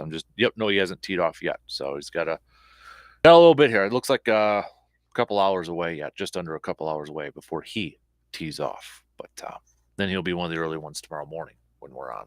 But there you go. You went with Rory. I went with Rory. Don't think Scotty Scheffler, where's Scotty Scheffler at? Has he teed off yet? I'll have to double check here. But yeah, Cameron Smith's out there already. He's tied for 19th as well. So do you feel like the Open, it kind of flew under the radar, I think, in terms of promotions and excitement and all that stuff? Well, I think recently this Live PGA controversy has taken the spotlight away from what's really going on the course. And and I find myself kind of involuntarily rooting against the Live players, and I don't know why. Because Live, I just think Live is not good for the game of golf or sports. The Saudi government and the rest of it, that kind of dirty money, if you want to call it that. I know it's oil money, and I like Cam Smith. Brooks Koepka, it's hard to warm up to him. I mean, he's a great player. I'll give him all that, but he's so aloof. He really doesn't care. Doesn't have the heart like a Rory or a lot of these other players. He's just so good. He plays the game, and it's a way for him to make a lot of money. Like you said, I'd rather play, what do you say? You would rather play baseball or something, or another sport. And so I've never warmed up to him. I admire the way he can play the game. I think he's a great player. I wouldn't take anything away from that. And Dustin Johnson is so aloof that, it's hard to root for him. And Phil has, made so many enemies over the last year or 2 or 3, whatever the case may be. So Cam Smith, I always liked to watch him play. He and Rahm a couple of years ago at the Tournament of Champions over there in Maui, he shot Rahm shot 33 under and lost the tournament to Cam Smith. And so, and I think he's a good kid, but I find myself not able to root for him because he's a member of LIV. And, that's not fair. I like the kid. I think LIV is just really bad for the game. Sky Scheffler's at even right now. This will be a fun group. Rory, John Rahm, and Justin Rose. Oh, that will be a good one. That would be a fun one to watch. I bet you that's probably a featured group if they've got one out there. Yeah, you got all the Europeans. Mm-hmm. So, all right, let's do some sports nuggets of the day brought to you by Ansay Associates. 1859, Brooklyn and New York played baseball at Fashion Park Racecourse on Long Island. The game marked the first time that admission was charged to see a ball game. It cost 50 cents to get in, and the players on the field did not receive a salary. 50 cents. What would that have been like in 18? The love of the game. Play it for the love of the game. We got 1947. The NFL ruled that no professional team could sign a player who had college eligibility remaining. 1958, the PGA Championship changed from match play to stroke play. Let's go with Ben Curtis, 2003, PGA Tour rookie, won his first major championship, which was the British Open. Did he ever win another tournament? I don't think I'll have to double check that. I don't think he did. What were you doing on this day in 1969? Do you remember? This day in 1969. No, I don't exactly. Do you remember watching humans walk on the moon for the first time? Oh, Neil Armstrong. Yeah. Boy, do I ever. Yeah. What was that like? It was surreal. Yeah. Almost thought it was a movie or, something on a sound stage or something like that. You didn't think this really could happen, but I watched it like everybody else. What time of day would that have been? Do you remember? Oh, I don't remember whether it was at night or whether it was during the day. What kind of cap has that kid got on? He's got a Brewers hat on. Is that a new design? Yeah, one of the new logos on there. Hudson's walking around with a cap that I've never seen before. Yep. But it doesn't take much to distract me. But I don't remember if that was in the evening or when it was, to tell you the truth. I just remember I was glued to the TV like everybody else. I think I might have it up here. Nope, that's not right. Let me see if I can Google it because I wasn't around, so I couldn't tell you. The only question I have over that is, was that a spontaneous remark when he got on the moon? Like Al Michaels, do you believe in miracles? Obviously you don't plan that ahead of time, but did Neil Armstrong have that all figured out what he was going to say when he got on, when he's, one big step for man, one small step for man, a giant step for mankind, approximately? Mm-hmm. Did he have that all figured out? Or? I don't know. Never said, but it doesn't make any difference, but I always wondered that. Says 2017 UTC time. Was that Universal? What does that stand for again? Universal time, coordinated time, universal coordinated time. So 2017, that would be 8 at night then, right? 8 o'clock. Yeah. 2000 hours is 8 o'clock. Mm-hmm. So, yeah, there you go. Might have been early evening for you. Yeah, but yes, I do remember that. It was one of those things you never forget, right? Because you don't see a lot of that stuff live. How many times did you see? While I was a kid, did we see the JFK assassination? Obviously, you don't see that live, right? And unless it was just something that was unbelievable. But but that we saw live. Yeah, is this probably top 5 live moment thing for you? Yeah, it has to be because it's another world. Mm-hmm. We've gone back a few times. They're talking about going back again, but now they're talking about going to Mars or some of those other places. I mean, God love people who want to do that stuff, but I'm pretty happy right here on the ground. All I do is think back of that mini submarine here a few weeks ago. Yep. I'm happy right where I'm at. I think I asked you that one time when they were doing William Shatner went up in space for a hot second. I don't want to do that either. Yeah, no, I don't want to do that. I don't want to do that. I've got no interest in anything like that. I think of the worst. As high as I want to get is the back of a horse. That's about. But you're in a plane, so you go up. Well, higher, that's different. Plane is different. I mean, but things I've got control of. A plane is, that's safer than driving your car. A lot of people won't fly, but trains or planes are safer than driving a car. So that doesn't bother me. I fly around all over in an airplane. Yeah. A big plane. Some of these small planes not sure about, but I don't have any problem with that. But I don't know if I could do a helicopter. I did a helicopter once down at Wisconsin Dells, and it was kind of a fun ride. Mm-hmm. But helicopters aren't my favorite mode of transportation. No, I don't know if I could get into it. So, all right, let's go. I saw this just kind of pop up here. Former Pitt and NFL coach Dave Wannstedt. Remember Dave Wannstedt, former Bears coach and Dolphins coach there for a little bit? TV analyst for a while. Yep. Said that he spoke with Northwestern about a coaching position over the weekend, but took himself out of consideration. What a mess Northwestern's in right now. Yeah, I don't know if Wannstedt would be up to speed with the modern game. I mean, he was in the pros. So Played and coached at Pitt for a little bit too. But he knows player movement. With the portal, the portal that these guys get in every year, and it's getting more and more all the time. I'll tell you, to be a college coach now is a lot different than in the past, with the way these guys transfer, the way these kids run the program now with NIL. How much are you going to pay me to come to school there? Mm-hmm. If I don't play, I'm leaving. That sort of thing. These kids pretty much run the program. I'm going to be curious too with the NIL. I know we brought it up the other day, but with the whole running back market, are some running backs going to stay in college longer because it's more money potentially? NIL. I think Braylon Allen's going to be an interesting case study next year. He's going to be 20 he's just going to turn 20 like a month before the combine, and he's already got 3 years of service in the college ranks, so he could declare for the NFL draft.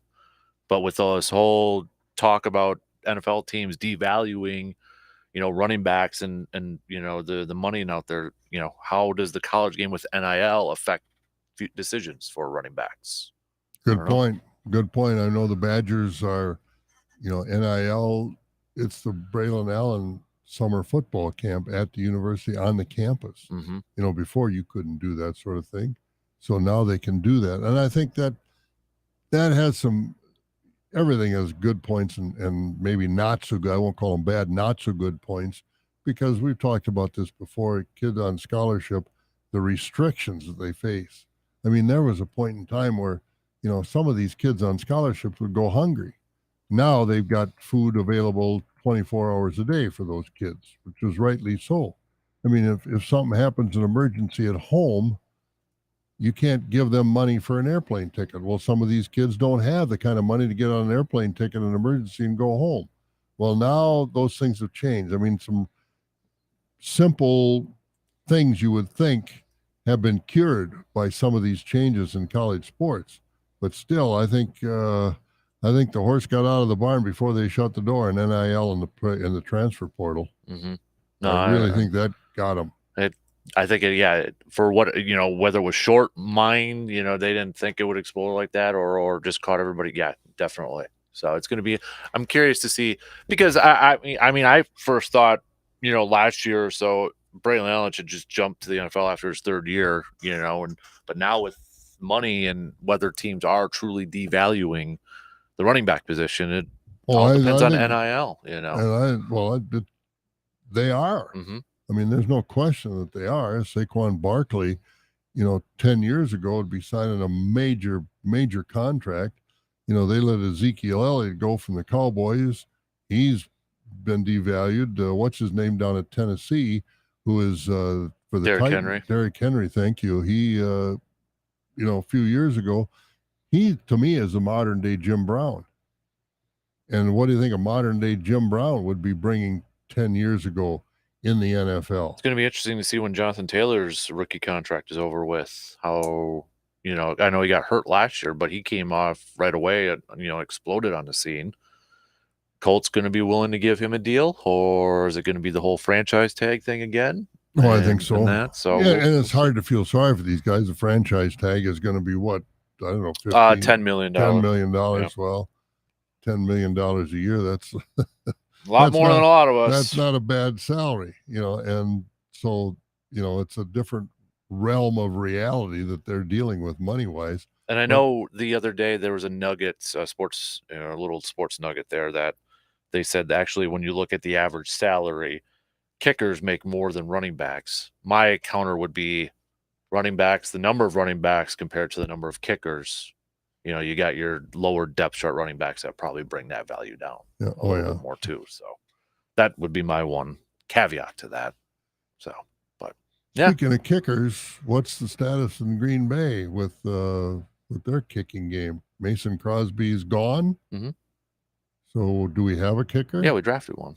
I know, but do we have a kicker? Can this guy kick? We'll find out. They've drafted a punter a few years ago that didn't last very long too. Yeah, we'll find out.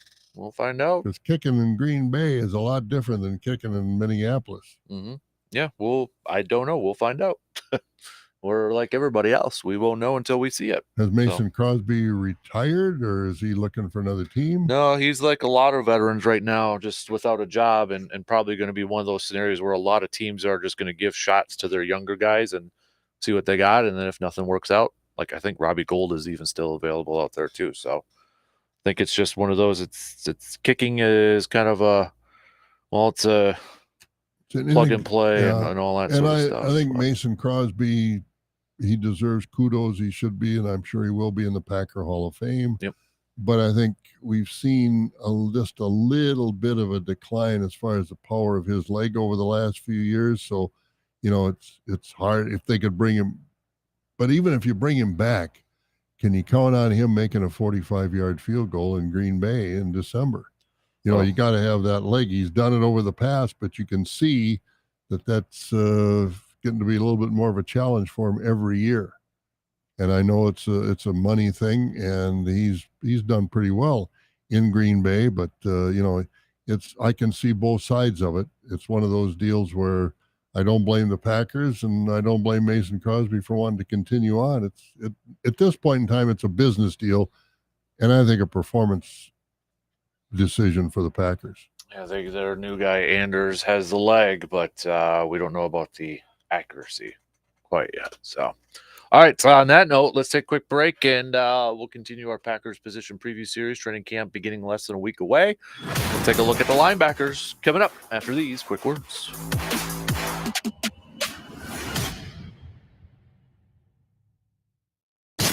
You're listening to the Dan Kasper Show. Dr. Logan Shepke from Shepke Chiropractic is joining me right now. And Logan, it sounds like you just want to give a nice thank you, shout out to some of your patients. I do. There. Yeah, it's been awesome. The support we've had, you know, going through the different stages of acquiring the Altoona office, and then now with the new child here. So really thankful for all the referrals that I've been receiving from patients or other medical providers. And the support from my existing patients. You guys have been awesome. So shout out to you guys. Awesome. That's great to hear. And, you know, looking at the calendar here quickly too, we got football coming up with those youngsters with camp. So it might be a good time to maybe make some appointments and get adjusted before camp. Absolutely. And even during football season. Absolutely. All ages. Yeah. Get in, get yourself straight, and then hit it hard. Yeah, definitely. And be safe out there too. Right. That's right. Exactly. So again, big thank you to everybody who's stopped by to Shepke Chiropractic. And if you want to make an appointment, where do they go to? ShepkeChiropractic.com. Gain presents a tale of longing and long-lasting scent. Dear love of my life, we were on the 12B bus when I caught a whiff. A scent so fresh, so life-changing, I had to find its source. I didn't know if you were the woman in the pink freshly washed cardigan or the retired mailman next to me, but I knew one of you was my soulmate. Ah, the scent of Gain Flings. Add Gain scent beads for an even longer lasting scent. This update sponsored by UW Credit Union, the local Wisconsin team that's always rooting for you. Bring the Brew Crew to your next beach day with the Brewers City Connect Beach Towel, given to the first 30,000 ticketed fans at the game on Saturday, July 22nd, courtesy of Haichu. Get your seats for the game at brewers.com/promotions. UW Credit Union, here for every you. Join today. Delivery's at the door. Can someone please unlock? It's been an eventful afternoon with a spike in bookings at Claudia's event space. We'd love to host Mermaid Fest. She was already planning on having more event planners on hand. 500? That's a lot of tails. Indeed can help her hire great people fast. I need Indeed. Indeed you do. Our hiring platform instantly connects you with quality candidates, and you can schedule and conduct virtual interviews right from the Indeed dashboard. Visit Indeed.com/credit and get $75 towards your first sponsored job. Terms and conditions apply. This is an important notice to consumers facing $10,000 or more in credit card debt, medical bills, or other unsecured debt. You may not be required to pay it all back because there are special programs now in effect that will significantly reduce the amount you will owe if you qualify. This is not bankruptcy or a debt consolidation loan. These programs, which the credit card companies like to keep secret, exist to aid American consumers struggling with overwhelming credit card debt by offering tremendous savings and real debt relief. Accredited Debt Relief has established a special hotline for you to call and learn what savings you qualify for. They've helped qualify consumers with over $1 billion in debt and are A+ rated with the Better Business Bureau. So don't wait. Get the relief you need during these hard economic times. For this free information, call the Accredited Debt Relief Hotline now. Call 800-388-0011. 800-388-0011. That's 800-388-0011. The Shoe Doctor is known for quality footwear. Remember, the Shoe Doctor can keep your feet comfortable during all the different outdoor weather and activities here in the Chippewa Valley. Work boots, casual shoes, sandals, and more from brands you trust like Keen, Merrill, Chaco, and Dansko, and that's just to name a few. Located on Claremont Avenue in Eau Claire, you can also visit them online at ShoeDoctorFootwear.com. The Shoe Doctor, quality footwear for work, sport, and fun. Service Master of Chippewa Valley is your local expert when it comes to fire and water damage, carpet and air duct cleaning, mold remediation, and trauma. They're when you need them 24 hours a day, 365 days a year. Trust comes in the yellow truck. Learn more at ServiceMasterChippewaValley.com. Stand by as we continue our dig for the truth and the toy at the bottom of the cereal box. Oh, got it. The Dan Kasper Show.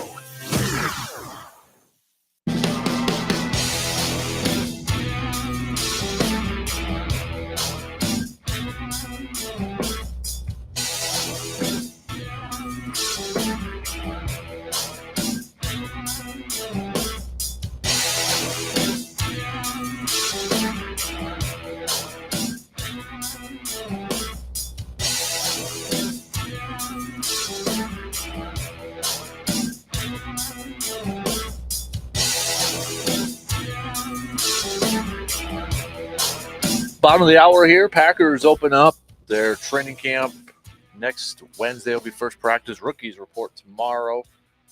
Then first practice next Wednesday. Jets got ahead first team with everybody in the building yesterday. I'm sure everybody with the socials saw some former quarterback for Green Bay wearing his new gear and all that fun stuff. But we're focusing on our state team here, the Green and Gold. We've been kind of doing some position preview series leading up to a training camp. We've highlighted the quarterbacks.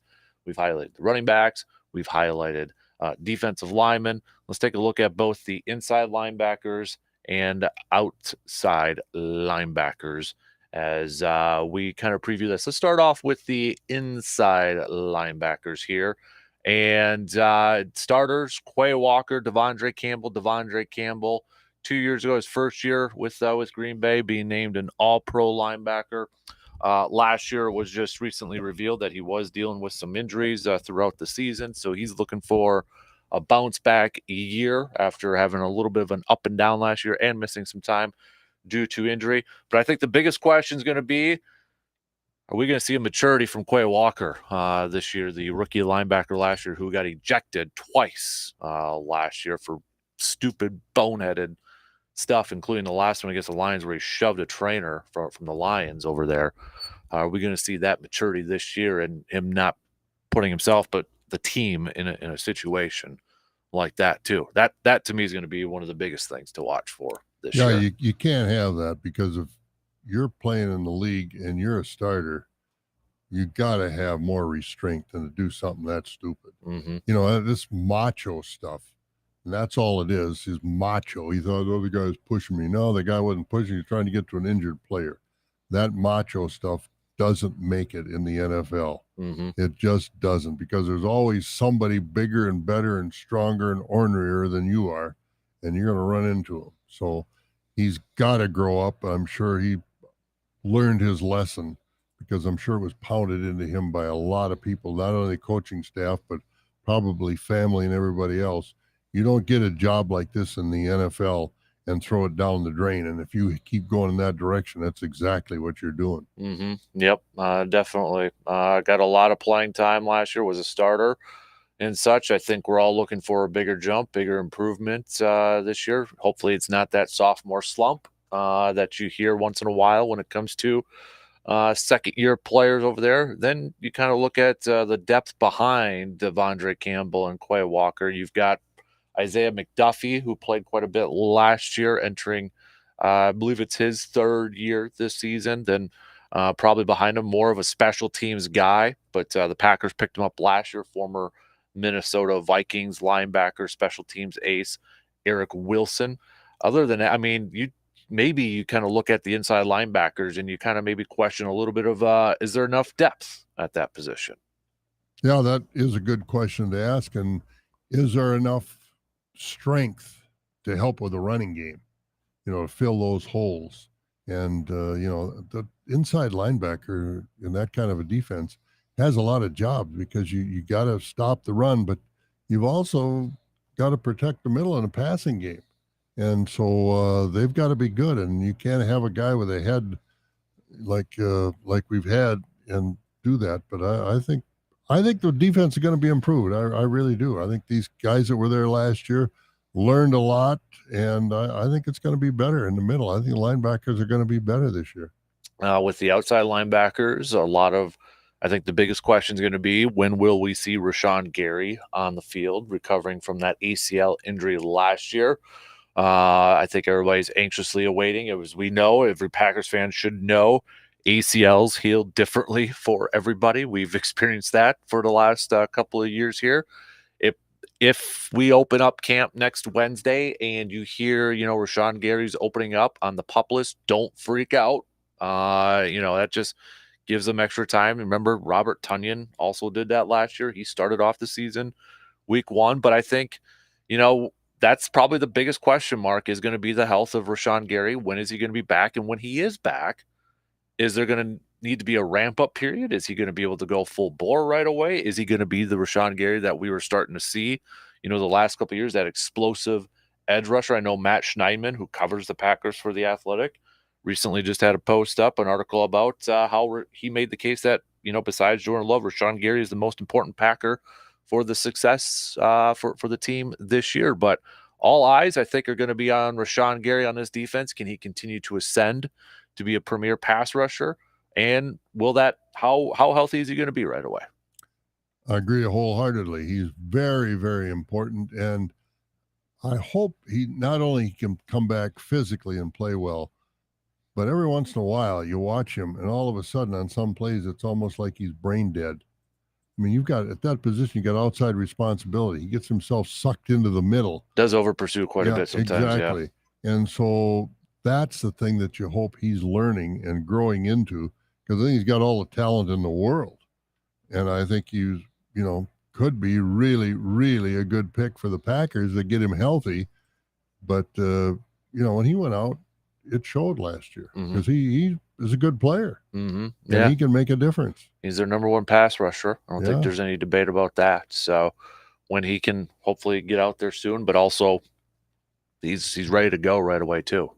I'm sure there's going to be a little rust initially, but hopefully it won't take too long. And hopefully this kid they drafted from Iowa on the other side will make Rashawn Gary even that much better. Mm-hmm. Because they say he's a monster.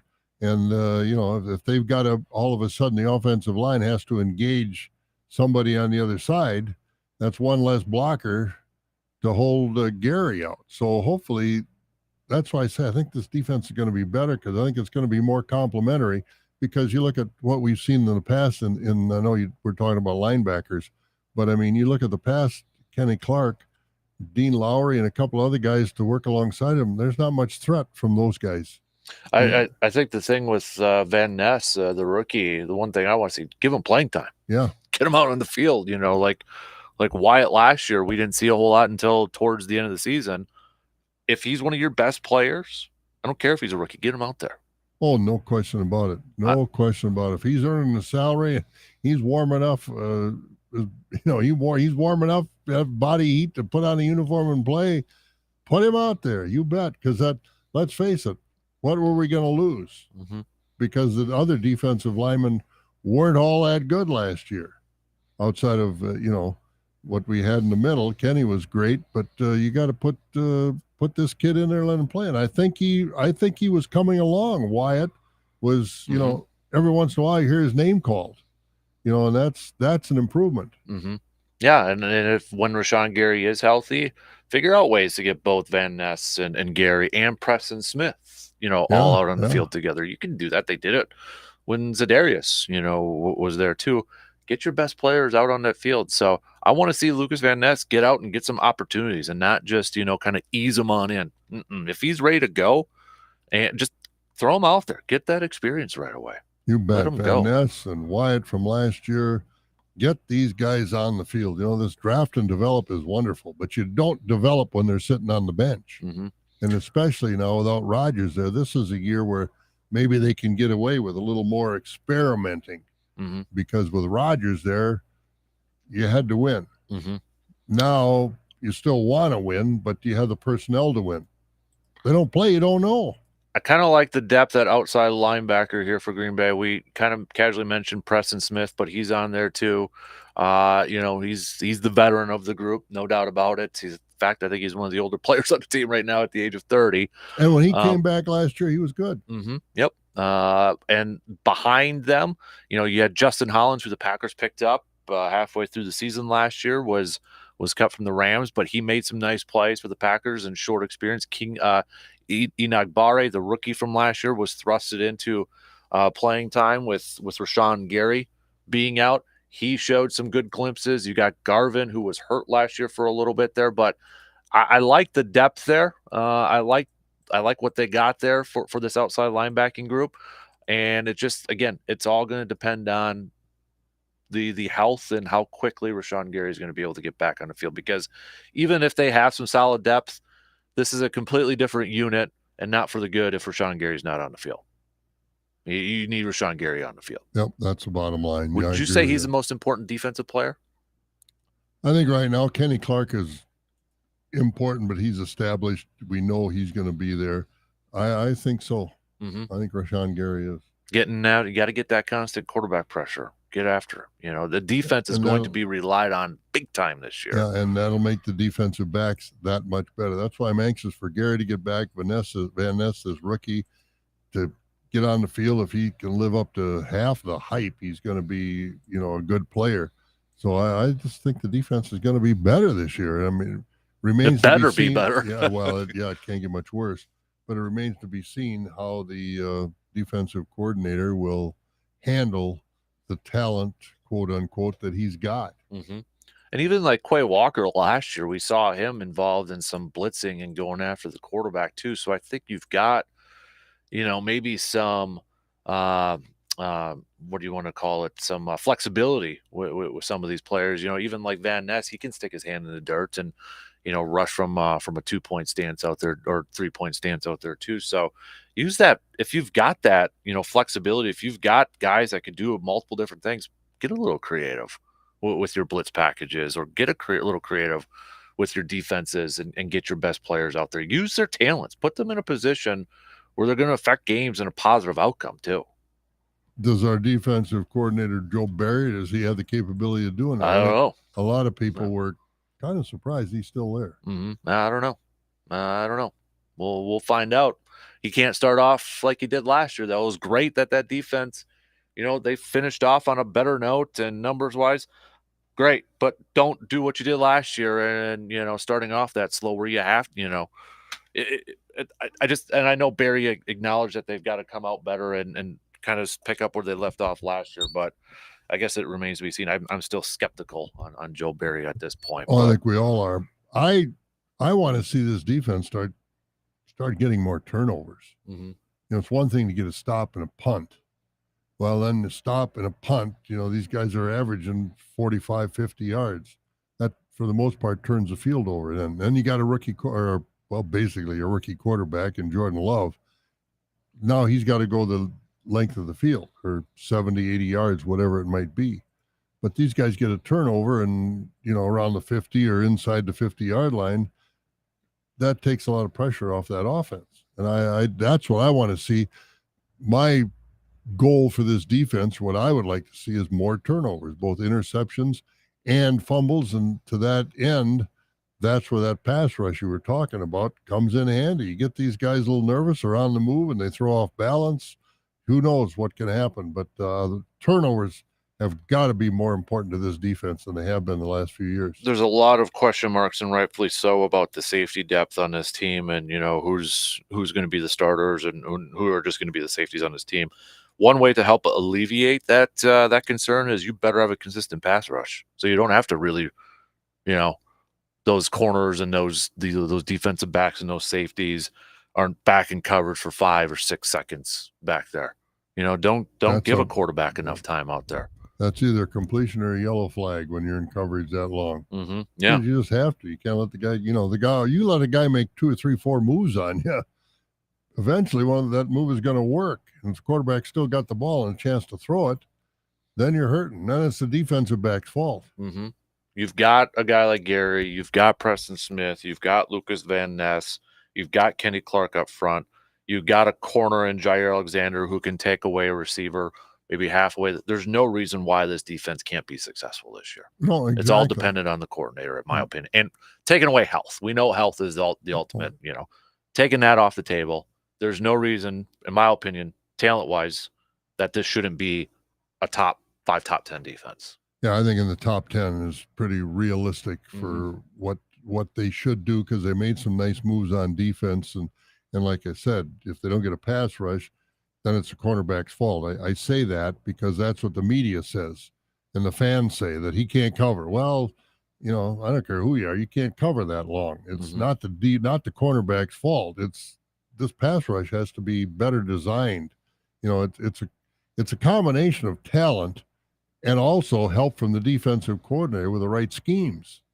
And that's what the question is about Joe Barry. Can he come up with the right schemes for the defense that he's got? I think, when he sees what Van Ness can do, when Rashawn Gary comes back healthy, and when, these guys in the middle, Wyatt and Kenny Clark can get some room in there, and Wyatt can come on and Gary gets his head screwed on straight, I think this defense has got some potential, no question. Mm-hmm.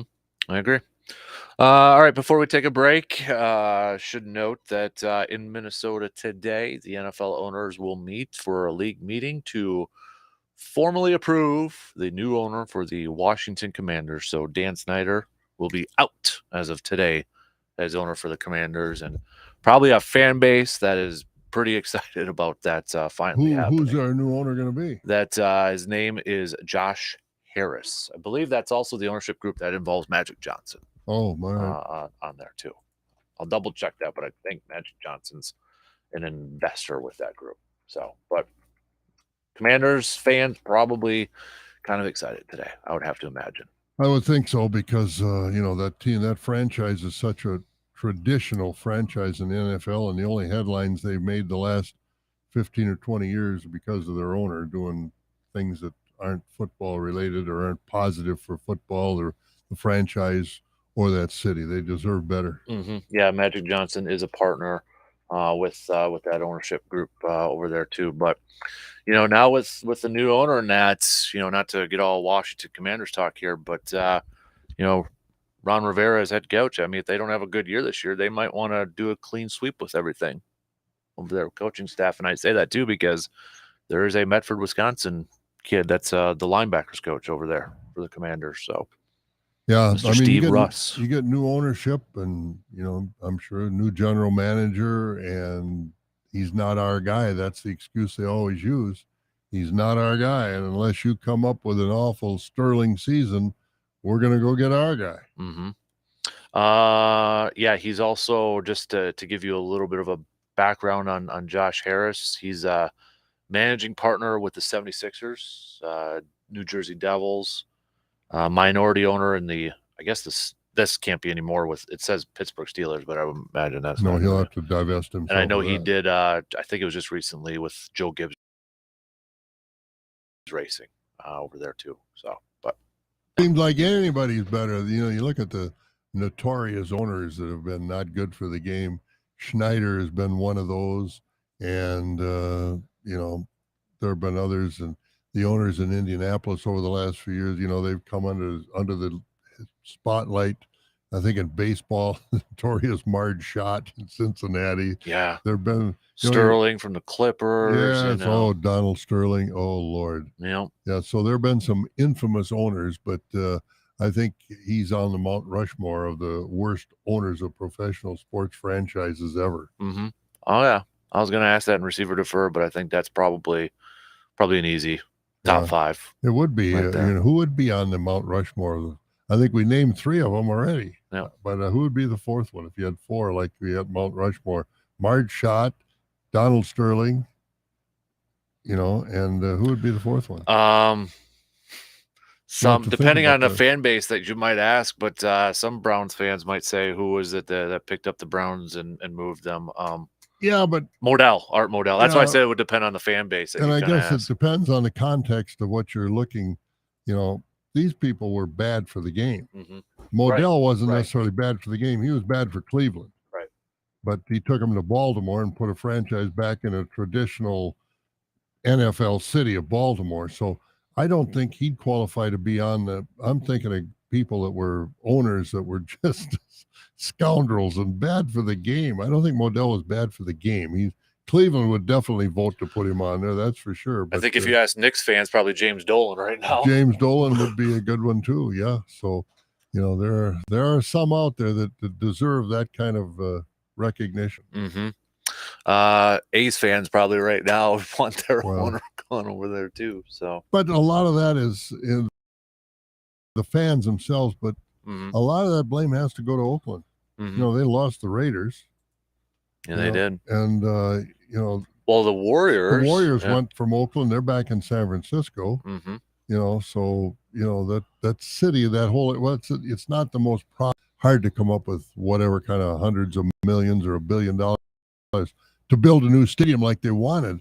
But that I don't know much is on the owners. Everybody else is.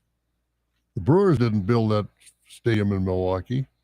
Mm-hmm. People in Wisconsin built that, especially those surrounding counties. I just did a really Google search to see, and just some of the names that popped up. And again, it's like it depends on your definition, but somebody put Reinsdorf on there, Bulls and White Sox owner. And I think that's mostly because he had as general manager and kept Jerry Krause as general manager over there too. Reinsdorf won 6 world titles. Yeah. He doesn't fall into that category. Yeah, I think it depends on people's definition. Like they're probably upset with him because of the Bulls, sort of thing out there too. But Mike Brown is listed on there for the Bengals, and I know for the longest time it's because they didn't spend and they didn't have an indoor practice. You could thank Joe Burrow in that for changing that, and then he was kind of forced, like, oh crap, I might have to maybe invest a little bit more over there. So. Yeah, and you look at some of these guys, and as bad as they were, some of them won a title. Mm-hmm. This is taking forever to load, so I'll do that. We got to take a quick break though, and then we'll do some receiver defer. How about Michael Jordan as an owner? His name crossed my mind, but I didn't want to say it. We'll be back in just a couple minutes to finish up this second hour. Got a take on today's topic, but can't call in? Then hit us up on Facebook, Twitter, or the text line, and let your fingers do the talking. Who doesn't love cooking up a good burger on the grill? Having a good burger is one of the most satisfying moments in your life. And now we have the perfect burger to put on the grill and create more satisfying moments in your life. It's the Dan Good Burger, available only at Hy-Vee in Eau Claire. This burger has bacon, cheese, and ranch seasoning all inside the patty to give you that perfect balance of taste and awesomeness in each bite. So head on over to Hy-Vee in Eau Claire and grab yourself a few Dan Good Burgers and fire up that grill. We know summertime is a busy time for vacations, but it's also a busy time for those home projects, like replacing some windows or maybe even doing some updating to our furniture. But there's always one question that comes up. What do you do with your leftover building supplies or old furniture? It's actually really simple. donate it to the Chippewa Valley Habitat for Humanity Restore. By donating your leftover building supplies and that couch or recliner, not only are you just getting them out of your house, but you're helping your community. You see, by your donations, you're helping keep the Restore stocked with items for others to purchase. And proceeds from those purchases go to help fund home builds for families in our area. And hey, why not stop at the Restore and check out their inventory for yourself? You might even find some building supplies that can help you with your projects, or find that new kitchen table that would look perfect in your home. So if you have something that you would like to donate, or you want to do a little shopping yourself, check out the Chippewa Valley Habitat for Humanity Restore, located at 145 North Claremont Avenue in Eau Claire.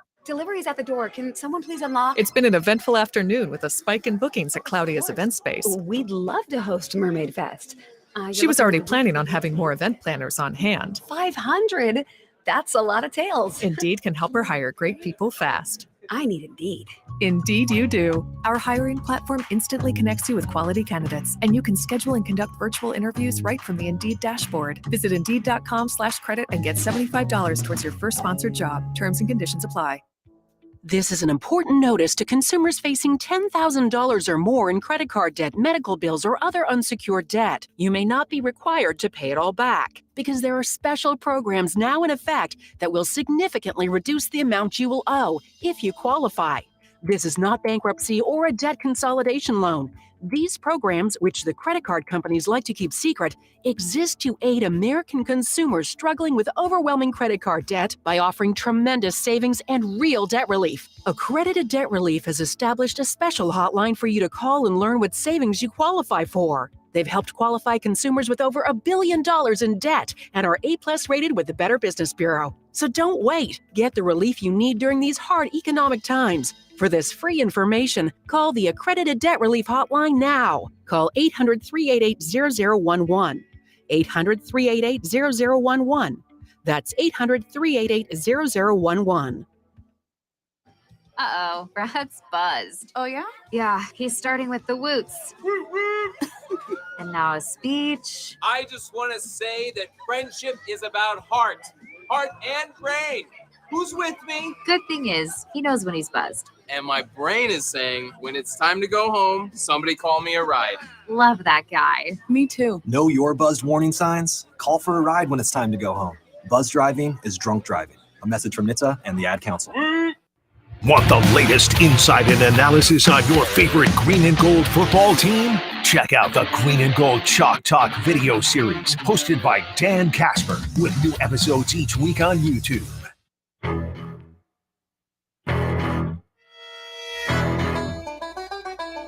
Time for a little receive or defer. Did we already did you only have one? What kind of a question? Okay, is so you that? got two. I have three. Oh, okay. All right, and we're talking about the Open being played over in Scotland, isn't it, this Yep. week? Yeah. Yeah, Yeah. I think it's Scotland. But receiver, and this gets conversation all the time.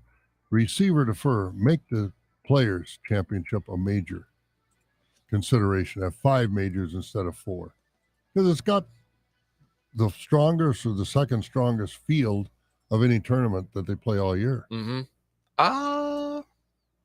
And they play it on the same course every year, like the Masters. Mm-hmm. And it's a tough course, but a lot of discussion. So let me ask you this: would you, because you're going to have these people, so I'm going to play like bad cop here. Then I'll give you my answer. Would you go anybody who's won it in the past? They would get credited for a major. Absolutely, because the course isn't going to change just because you make it. I mean, next year it's not going to be different than when Ricky Fowler won it a few years ago. No, I'd give him credit. Absolutely. I'd be open to that. I'll receive it. Yeah, I think the Players should be a major because it really draws a huge crowd both on TV and at that golf course. I mean, it's a beautiful golf course. So I just saw, I don't know who this is, but there was a clip that just showed up on my computer with the rough. Some dude, I mean, the grass is that tall in at the Open right now. Yeah. And Reminds he me tried of to get it Aaron out of there. Hills. The ball went that far. Yeah. And he took a hack at that thing. Yeah.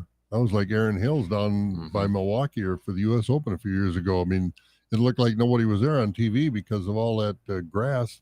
They didn't want him walking on, knocking it down, so the players had to deal with it. So, but I think the players and all And this just crossed my mind as we were talking. And receiver defer here in Wisconsin, we got 2 quarterback defectors. One of them doesn't get much conversation. But receiver defer, do you think Graham Mertz will get much attention in Wisconsin? Because he's going to Florida, and Florida lost their quarterback to the NFL. And they say he's going to be the starter. Receiver defer, you think we'll get much news about Graham Mertz, or that he will be more successful at his new school than he was at Wisconsin? I'm going to defer that. I'll defer both parts of that. I mean, we did saw Jack Cohn play for Notre Dame. Yeah, a little bit over there. We got a little bit of talking he played about well. him. And that. He played well. But I'll defer that on both counts. Yeah, I don't think he's going to do better at Florida than he did at Wisconsin, because he's going to a school where they play in the SEC. They're fast. The defensive linemen can outrun a lot of the wide receivers. Mm-hmm. And he was never fleet of foot anyway. So I too think Graham Mertz is going to have less success. He's going to be like Hornibrook when he went to Florida State. He ended up not playing very much football. Mm-hmm. Yeah. Yeah. By the way, 2 weeks from today is our first football game, NFL game. Is it really? Yep. 2 weeks from today, baby. The Hall of Fame game. Oh, I'm so excited. Jets and Browns. Think Aaron's going to play? I'll bet he'll play a series. I don't think he will at all. Because it's a Hall of Fame. No, he won't. You don't think so? No, we'll see. No, he won't. I think he might play a series just because it's a Hall of Fame game. No. I'll bet you some strawberry wine on that. That's right. We didn't open any wine again today. That's your fault. Well, I know. You're in charge of that. So. I know. My attention span is getting shorter all the time. But I think he's going to play a series. No, not in the Hall of Fame. He will in the preseason, but not in the Hall of Fame game. Not there. That turf and all that, they changed it in that, but still, no, not in the Hall of Fame game. I don't think so. So, what else you got? That was it. Those were my other 2. You said you had 3. I did. I had one earlier about the fact that the Brewers receiver defer. The Brewers need 2 bats, not just 1. Yeah, So I would agree with that. Yeah. I would receive that one. Yeah, absolutely. So, and is receiver defer? Should Keston Hiura be given the chance to be one of those bats? 100% receive. Yeah, Why not do it now? Don't wait any longer. Do it now. Yeah, exactly. Because Winker is giving you nothing. You got Miller at first base, who's a nice backup player. I think Keston Hiura is better than Miller, and Anderson at third base once in a while, but they got to give him a chance. If he's hitting 315 or 320 in AAA and hitting home runs, they need offense. Mm-hmm. Yep. Do it now if you're going to do it. The longer you wait, the Can't wait more till I think after you the put trade deadline. Yeah, and I think exactly, because the more you wait, the closer it does get to that deadline, the more you're putting yourself at a disservice in case you do need a couple at bats. Receiver defer. If you're the Brewers, you trade Keston Hiura for a major league bat rather than give him the chance. I think a lot of that would depend on control.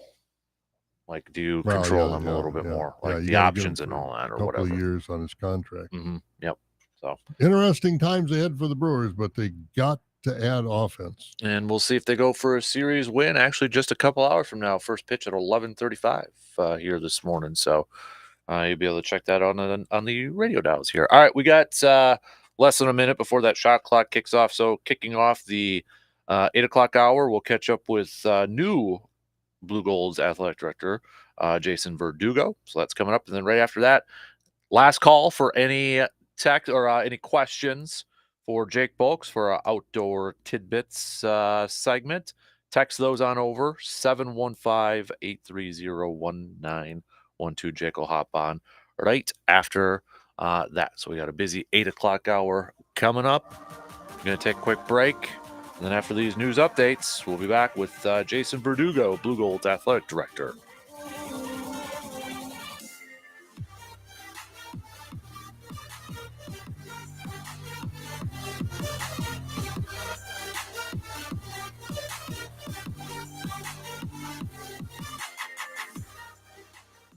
WAYY Eau Claire, W286CK Eau Claire, Sports Talk 105.1 and 790 AM. From the 715 newsroom, It's Morgan McCarthy with your news on Sports Talk 105.1. Well, good morning. We begin with an update across the state that includes a missing woman and a statewide alert from Juneau County.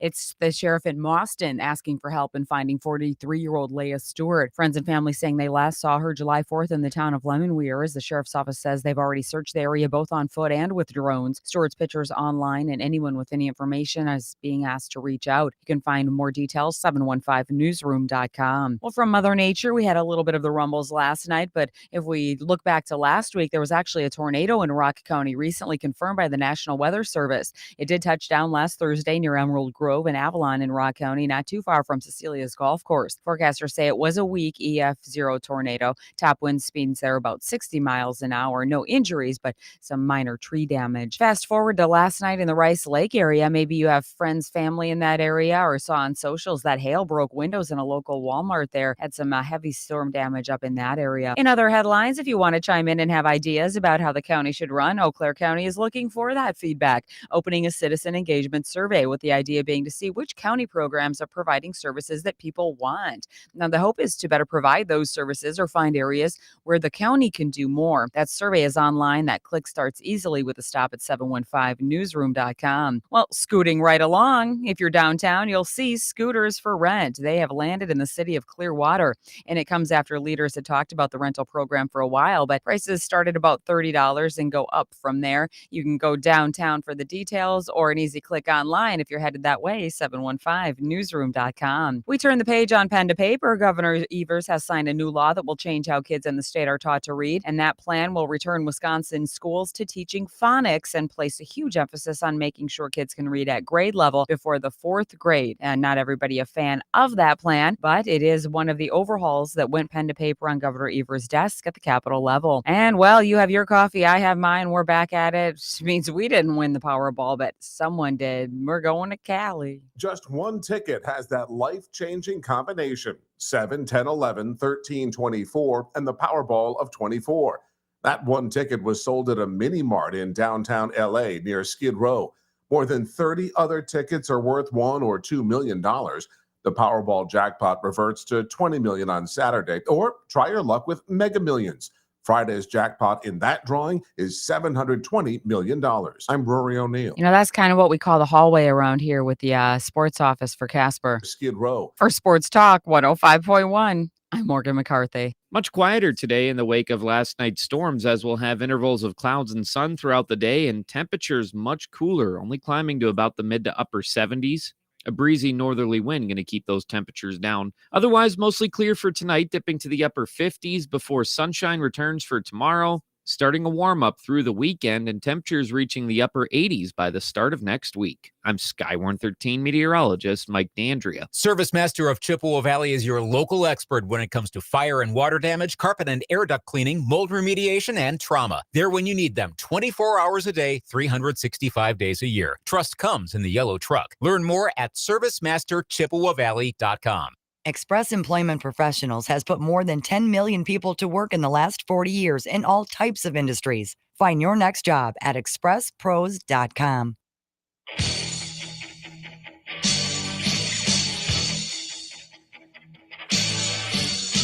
Let me ask you something. Did you name your firstborn after a football player? Hell yeah. Did you spend your honeymoon going to a football game? Oh, you betcha, yeah. Do you spend most of your free time hanging out in your man cave? Yes! If you answered yes to all the above, then you, my friend, are a serious sports fan just like Dan. Yes! This is exactly where you belong. Sports talking and BSing is what we do best. What? Did we just become best friends? Yep. So rise and grind, people, because the Dan Kasper Show is on the air. You serious, Clark? Right now. Showtime! Woo!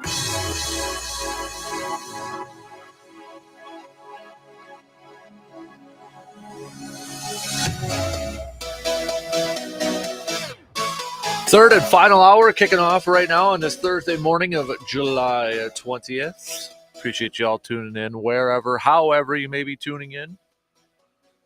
Coming up here in just a minute, we're going to catch up with new UW Eau Claire Blue Gold's athletic director, Jason Verdugo.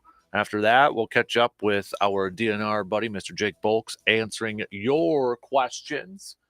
So get those on in right now. Last call, 715-830-1912 on that Shoe Doctor's bullpen line. We got a couple already, but if you want to get a last one in, got to send those puppies on over. We'll also get back to a little Brewers chat. Brewers going for the series win against the Phillies later on this morning, about 11:35, first pitch. Corbin Burns is going to be on the mound for the Crew looking for this series win. Last hour, we hit up, or I should say we continued our Packers position preview series, looking at the linebackers as we get set for training camp starting next week. Rookies report tomorrow, but first practice next Wednesday. All right, let's get at it. Had an opportunity to catch up with new Blue Gold Athletic Director Jason Verdugo. So let's just jump right into it. Well, we're lucky right now to be having Jason Verdugo, Blue Gold's Athletic Director, joining us here. First off, welcome to the community. Welcome to the area, AD Verdugo. Do you prefer AD Verdugo or Jason or what's your Jason? Jason? Jason is fine. All yeah. right. Well, welcome aboard and welcome to the area. I know everything's kind of been busy for you, but thanks for stopping by. Yeah, thanks for having me. I'm really excited to be here and more importantly, just get ingrained to the community. Mm-hmm. So I know we had your opener press conference a couple weeks ago, probably now, a few weeks ago now. So we got to know a little bit about you then, but you have a unique background playing-wise, collegiate-wise. So can you tell us a little bit about your collegiate playing days over at Arizona State? Yeah, I mean, not a lot to tell in terms of I went to high school in Tucson, Arizona, which is where the University of Arizona is located. So I kind of went to the rival school, so to speak, up I-10. And it was a great opportunity. There were very few institutions that were going to allow me to play two sports. That was something that from a really young age that I wanted to do. And fortunately, my dreams kind of came true to get an opportunity to play two sports collegially at Arizona State. And really great opportunity, great time. I'm grateful for all the time that I was there. So played football and baseball and, played very little in football, which again, in hindsight was probably a good thing. I joke now because my body's intact as a backup quarterback, but in baseball had, up and down in terms of some successes. And, but fortunately was drafted twice and then ultimately got an opportunity to play professionally for a short time. So would you say baseball's maybe kind of your passion, your first love in sports? I know athletic director, you probably don't want to play favorites or anything like that, but would you say that's kind of your passion? I'll just say this, if we have the sport, I'm really passionate about that. Yeah. That's the general thing I'll say. But my favorite sport kind of growing up was basketball, believe it or not. So I actually coached basketball in the off season.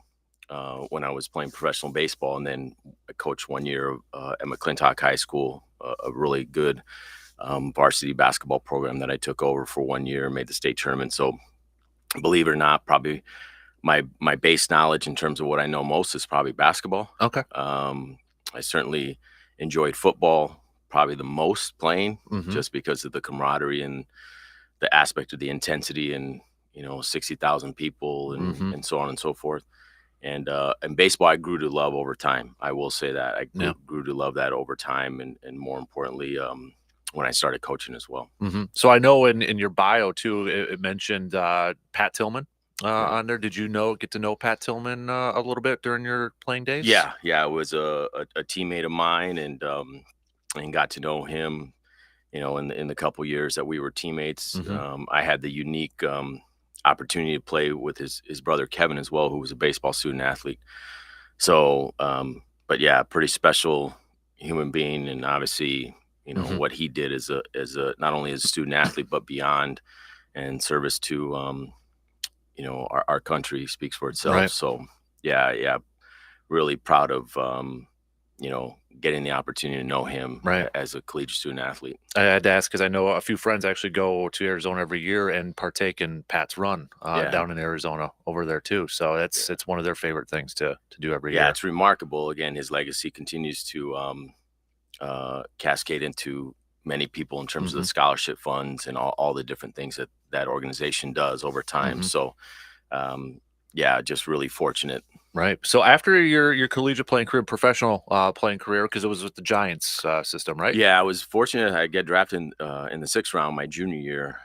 Kind of started to take off a little bit at the end, and then I thought the best thing for me was to come back, which is really hard because I was really close to all the football players, Mhm. and to come back and just play baseball for my senior year was a great choice for a variety of reasons. Finished my degree, Mhm. and the opportunity, more importantly, to just kind of embed myself into really becoming a student athlete, baseball wise, learn how to play the game, how to Mhm. pitch, and then was drafted in the 12th round by the San Francisco Giants, Mhm. and played in that organization for 4 years. Really good organization, treated me exceptionally well, and grateful for that. Mhm. So at what point did you kind of maybe decide, maybe it's time for a different career change? And did you ever kind of envision yourself maybe being involved in collegiate athletics, athletic director, or some capacity? Yeah, I mean, like I said, very few people get the opportunity to kind of live out their career aspirational dreams, if you will. Mhm. Professional baseball was something that I wanted to do, but wasn't as passionate about it as other sports that I had played growing up. Mhm. Has grown to love it over time. And then my dad and my brother were coaches, uncles, so that was a huge influence on me. I knew Mhm. that I wanted to do that from the time I was, teaching coach, and so um, you know, transitioned to my previous institution, being a 26-year-old head baseball coach and trying to figure things out Mhm. right away. And then over time, just moved into administrative roles, and grateful for that because now I feel like I have more influence Mhm. on our department and more teams. So I really enjoy that. Really So do. you came over from Hamlin University, where you won Division III Athletic Director of the Year, or named Division Right. Athletic Director, Division III Athletic Director of the Year. What was it about the Eau Claire opening that drew you to this area or to that job? Yeah, I mean, there's a number of things. So, my time at Hamlin, we did a lot of great things, from facilities to partnerships with the Wild and the St. Paul Saints, having a team compete in a national championship game in women's hockey. There were Mhm. a number of things. Certainly, the brand of UW Eau Claire is very different. Their success is very different. The Mhm. level in which they could have the opportunity to achieve nationally is very different. And so that was a huge attraction. The conference is a big attraction.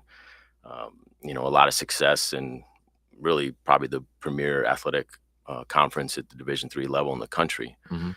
And so that was a huge, huge attraction. Just again, nuts and bolts. But beyond that, getting the opportunity to know Chancellor Smith on the front end was really helpful. Mhm.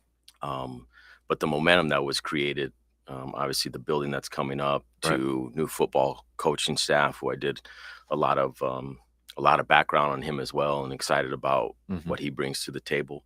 And then the current coaches in place, from volleyball to basketball to softball. I mean, again, when you look at number of coaches that have competed in national championship games and Mhm. NCAA tournaments, that in itself speaks to what is currently in place and what we hope to aspire over time. Mhm. Yeah, and you mentioned the facilities, a lot of upgrades on a tag, center and such, and with your baseball and football background, I think a lot of fans, or Blue Gold fans too, with the baseball program, know we're looking for a new head Right. coach right now, and I know we have a regular listener, Mr. Faunis, is listening right now too. Hey, we're so- moving along. Things are going well. There's a lot of momentum in that regard, and I know this is a great baseball community. Mhm. I'm well aware of that, having recruited in the area, and Mhm. and certainly well aware of the success of the local legion and high schools and all that, and Right. individual players. So yeah, we, again, just like you take the blueprint of what's currently in place for programs that have had success and continue to have success, and how do we emulate that across the board. Mhm. And so there's a blueprint for success here, without a doubt. And that kind of leads into my next question here too. Do you have any immediate goals, or what's your vision for UW Eau Claire Blue Gold Athletics? Yeah, I think I mean, again, there's a lot of immediate needs in terms of, from facilities to budgets to all the different things, fundraising. Every athletic director will tell you that's by far, again, those are things that are going to be year after year. Mhm. But I said this in the press conference, and I truly mean that, is getting the opportunity to know our staff and gain their trust from our immediate administrative staff, campus partners, from the deans to the chancellor's office, and then more importantly, the coaches. Right now, it's kind of a unique time because it's summer, so a lot of them are either out recruiting or getting ready for the fall season, and then some are on vacation, rightfully so, at this particular time. So haven't had a ton of interaction. Some of that's intentional. Just want to be a little bit hands off and get comfortable from day to day. But really gain the trust of the administrative staff, because I know can't do it alone. Right. And I think we have some really talented people in our administrative staff. So have you, and I know you've got obviously a lot of experience in Division III, but have you used kind of your Division I background as a player to help you in your role as a Division III athletic director? Yeah, I would think the thing that's going to help me most over time is my coaching background. When I got into administration from the AD standpoint, I've always told coaches I wish they could be an AD for a year, because now when you go back, for me, like if I ever go back to coaching, I'm just going to do it very differently. As student athletes change, the expectations change in terms of the deliverables, in terms of their experience, and the connections, how you get the very best out of student athletes.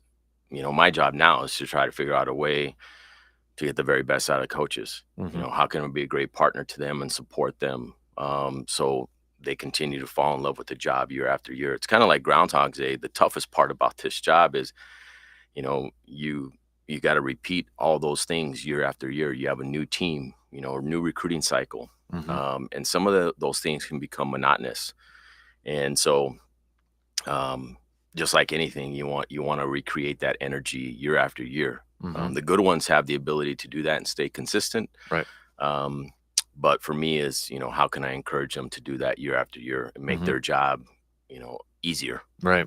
Well, I'll just say, as before we get to our little lightning round here too, as an alum, you're not officially a Blue Gold until you go up McPhee Hill a few times, going up that thing and running. I've done it 3 times. You've already. done it 3 times well, already? Let me just say this, but in the car. Oh, now you got to do it during the winter and crossing the bridge over in winter over there. Then you're like really ingrained as a Blue Gold over there. I might have to film that, wait for the first snowfall and do it. So then I get some credibility around it. Exactly. So we like to do a little lightning round with new guests, just so we can get to know you here a little bit, if that's okay. Easy question. Absolutely. So, Jason, first up, what's your favorite food? What's your favorite meal?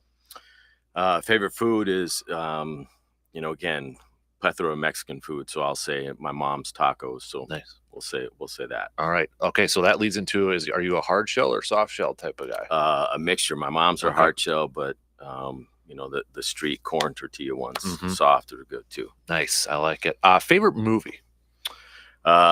2, Power One, and Man on Fire. Nice. Okay. How about favorite music? Do you have a go-to type of music or anything like that? Or my music has expanded over time. Just say quickly, but really goes back to R&B. Four Tops, OJs, all these different. That's where it starts, and then. But I listen to everything. Even had ventured into country a little bit now too. Nice. So. Well, that's going to fit in this area here too, especially. I had to say that because just get that out there a little bit. Listen, I'm well aware I can embed myself anywhere. So, favorite hobby that's not involved with your job, maybe, or what do you do for your downtime, or maybe just kind of escape a little bit? I mean, everybody knows, there's golf is probably the one hobby that I do. That has been a huge passion of mine. It has helped me actually in a variety of ways. So I know this is lightning round, but let me explain this for a second. Go for it. It is the patience, determination, process oriented, everything that really involves my job in a lot of ways. You gain those moments, and then and in some cases you're by yourself. So it's leadership is lonely at times when you got to make really tough decisions. As a result, you're hitting this shot by yourself, you're out there by yourself. It's so, I really learned a lot, and that is my passion. And then beyond that, my family too. So, yeah. Have you hit any courses up in the area yet, or? Not yet. Not I yet? had lunch over at the country club, which is great, and got Mhm. the opportunity to see that. And then Wild Ridge, I'll end up out over there a few times. Oh, yeah. And but yeah, looking forward to it. Well, we'll have to go out for a few rounds too. I played high school golf and a little college too. So Awesome. not that good. What's your anymore. handicap? I don't even know. It's that bad right now. Really? Yeah. So- because I stopped playing for a while. Okay. Because I got involved in beer league slow pitch softball. Okay. And it ruined the swing. I- So it's The way you describe this is it's almost like a setup I because think everybody, you see a guy, the news people, article over there that JV hole in one right there. I'm just yeah. This is fantastic. I had a hole in one this year for my second one. Oh come on! And, Now you got 2 hole in ones. I have 2. The first one was with my dad. We again hit it. A group let us play through his home course, community course, and didn't know it went in. We were looking for the ball for a long time. Found it. So that was fantastic. The second one was with a couple buddies, and jokingly, there's a really difficult hole at Midland Hills Country Club. It's longer, par 4 or par 3, I should say. And it's been a nightmare for me. So over time, so the last couple of years, I just been bunting a driver. So I hit a hole in one with a driver in a par 3. On. True story. That's True story. awesome. So yeah, That is awesome. yeah. So it was fun. This might be a lot of people when I ask this, they're like, I don't have one, but I'm going to ask you. Do you have a favorite book? Yeah, there's Pat Summit books over time were pretty influential in my young coaching career. But Rodney Peete, who was a former NFL quarterback, USC, he actually is from Tucson, Arizona originally before he played his senior year, I believe, somewhere in Kansas City. But he wrote a book that's called Not My Boy, and it talks about his journey with his son who he was trying to connect with, who has autism. My son, obviously, it's well known that, it's no secret. He has significant autism. He's going to be 23 in August. So that book was really influential for me for a variety of reasons because, as an athlete, I think there's your aspirations as a father to share some of those same things that I share with my dad. And so this was an opportunity when I read this book to kind of connect with my son, and it talks about a number of things. And pretty impactful for me as a dad, and pretty impactful for me as just a person. That's awesome. Biggest influence in your life, whether it's now or maybe growing up?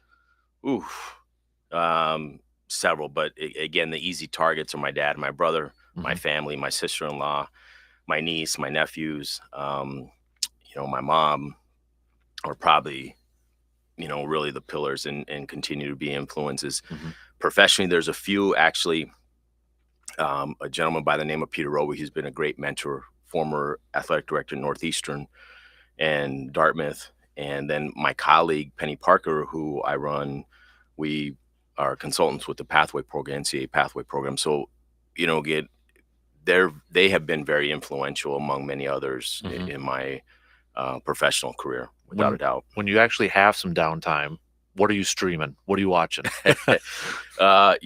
Coincidentally, I haven't watched a ton, but the Yellowstone, yes, I followed to that a little bit. The other ones, though, the what is it, 83 and 23? Yeah, I thought those were fantastic. I thought the 83, Sam Elliott, Harrison Ford. Yeah, the Sam Elliott guy. I mean, I was like, he's the same. Is he the same guy from Roadhouse? And when you start to think about that, you're like, he's the same exact age. Right. So anyway, so that I jokingly about that, but those have been pretty good. You just went into my heart right now. That's awesome. Hey man, we're connecting. Golf and Yellowstone. Hey, we got it. We got it. I love it. Awesome. All right. Well, to wrap it up, I don't know if this is good with you. I'm going to open up to our listeners here since you're new to the area. If they got any suggestions for you to check out in the Chippewa Valley? Maybe kind of come up with a list. Like if you're looking for suggestions or something like that, maybe places to eat or something like that. Let's maybe open up to the listeners if they got some suggestions. Yeah, for you to absolutely. hit up. So have you been able to hit up a lot of besides the country club and that yet? Or they brought in some Thai food to a meeting, and I forgive me, I forgot where it was from, but it was fantastic. Mexican food. Had lunch at Cancun. I think. Yep, that's a popular one. Yep. So for me, I look forward to getting an opportunity. I had lunch at the district. down by the Pablo Center, and that was good. We'll get Nick to take you on a tour or something, around the area. So yeah, I'm a little bit of a foodie, so yeah, perfect. We'll do it. All right. Well, we got a lot of them here. So Jason, welcome to the area, and big thanks for stopping by and letting us get to know you. Yeah, thanks for having me. I really appreciate it. All right. Big thanks again to Jason Verdugo, Blue Gold's athletic director, for joining us and having an extended conversation with us. But it was good to catch up with him and hear a little bit about his background and his vision and all that good stuff over there too. So I know baseball fans will knowing with his baseball background and that's probably pretty excited to see what he can help with the still I would consider newer baseball program for UW-Eau Claire. Yeah, and our interim coach, Mr. Faunus, that we have, and how that might work. With Mr. Faunus, Mark being a baseball guy, and Jason being a baseball guy, be interesting to see what kind of emphasis he might put on the program. Yep. So, but I like hearing that he's a good big golfer too, passionate golfer. I thought it was interesting too how he kind of made the connection, how it helps him with his job, and I never really thought of it that way. Golf, got to be patient. You have a bad shot, get over it, move on, that sort of thing. But he uses golf kind of for his job over there too. So, kind of an interesting mindset to have a little bit. Good excuse to go play golf. Exactly, right? More power to him. He's a smart man. Yeah, so. No, I agree with you. It is, you can get out there and kind of get away from people. It's not like playing pickup basketball in the gym. You got all kinds of guys around you. In the golf course, you can, be by yourself. Be in your own thoughts, in your own head. Speaking of Coach Faunus too, should give a shout out. We did a little earlier, but American Legion Baseball, Pizza Hut Post 53. Won the American Legion Class AAA regional title last night, so they advanced to the state tournament next week. Good luck. So best Good of going. luck. Yep.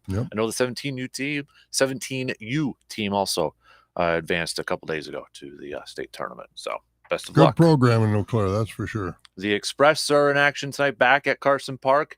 Kind of a weird portion of their schedule here. They're home against La Crosse tonight, on the road against La Crosse tomorrow, back home against La Crosse Saturday, then on the road against La Crosse on Sunday. So a little back and forth going on over there. But if you haven't been out to Carson Park yet, you're going to have plenty of opportunities because starting next Monday, they're going to be home all the way throughout the whole week. So you're going to plenty of home games at Carson Park. When they do that here, La Crosse back again, will they stay overnight in La Crosse or jump in the cars and come home after the game? You'd think they could save a little road time. That's wear and tear. Yeah, there's a lot of wear and tear. 2 here. Yeah, I'm not quite sure. I think they drive back, but I don't want to speak works. out of turn. So, all right, tell you what, let's take a quick break, and then we'll catch up with Mr. Jake Bolks, DNR Warden, answering your questions after these few words.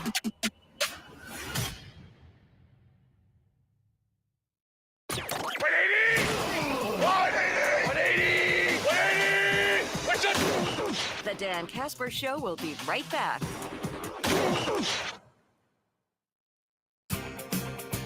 The brands you trust, prices you'll like. When Wisconsin summers are hot, you need refrigeration that'll keep you cool. It's grilling, chilling, and spilling season, and Amundsen's Appliance has got you covered. Bottom mount Medea refrigerators starting at just $6.99. LG French doors with ice and water are the best price around at $18.99. Amundsen's in Eau Claire, Chippewa Falls, Rice Lake, and Hayward, or shop us online at Amundsen'sAppliance.com. Then the best place to buy is Amundsen. We'll make your building tough as a Northland with quality materials and custom-made plans. Northland Buildings. Farmers across the Midwest count on Northland Buildings to keep their equipment and livestock safe. Whether it's a machine shed, workshop, barn, or other farm building, a Northland building can be custom built to your size and needs. Northland buildings are built tough to withstand our Midwest weather. They're economical, long-lasting, and virtually maintenance-free. Northland's experienced sales reps help you with your project from start to finish. Get affordable protection for your livestock and equipment and find out why farmers prefer Northland Buildings. Call 800-736-4510 or go to northlandbuildings.com. Their business is buildings, and they're here to help you with a quality building at a fair price. Built tough for the Northland. Northland Buildings.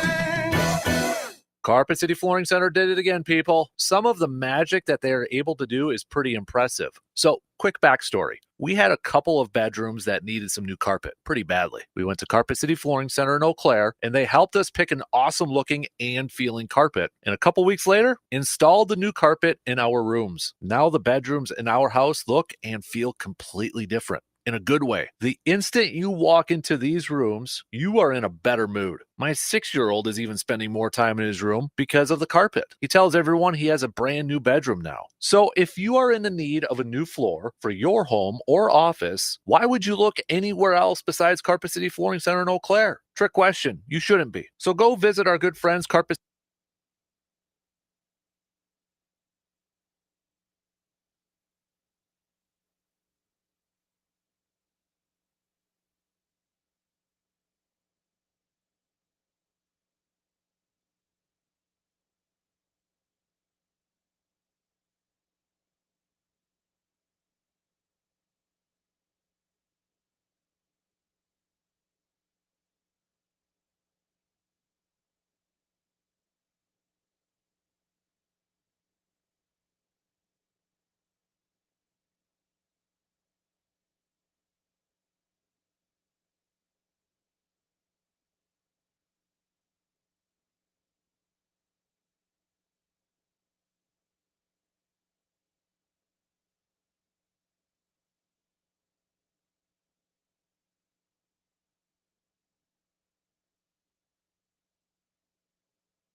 Big thanks to new UW Eau Claire Blue Gold Athletic Director Jason Verdugo for joining us this morning. If you missed any portions of that conversation, it'll be up in a new episode of the Man Cave Podcast later on this morning.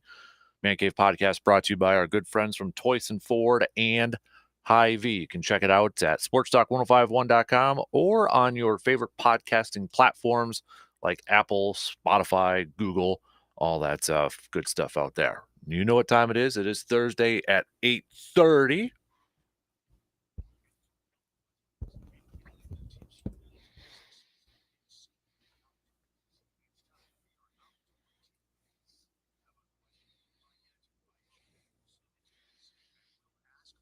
Our good friend, Mr. Jake Bolks, Conservation Warden for the state of Wisconsin, obviously. Jake, how you doing this morning, bud?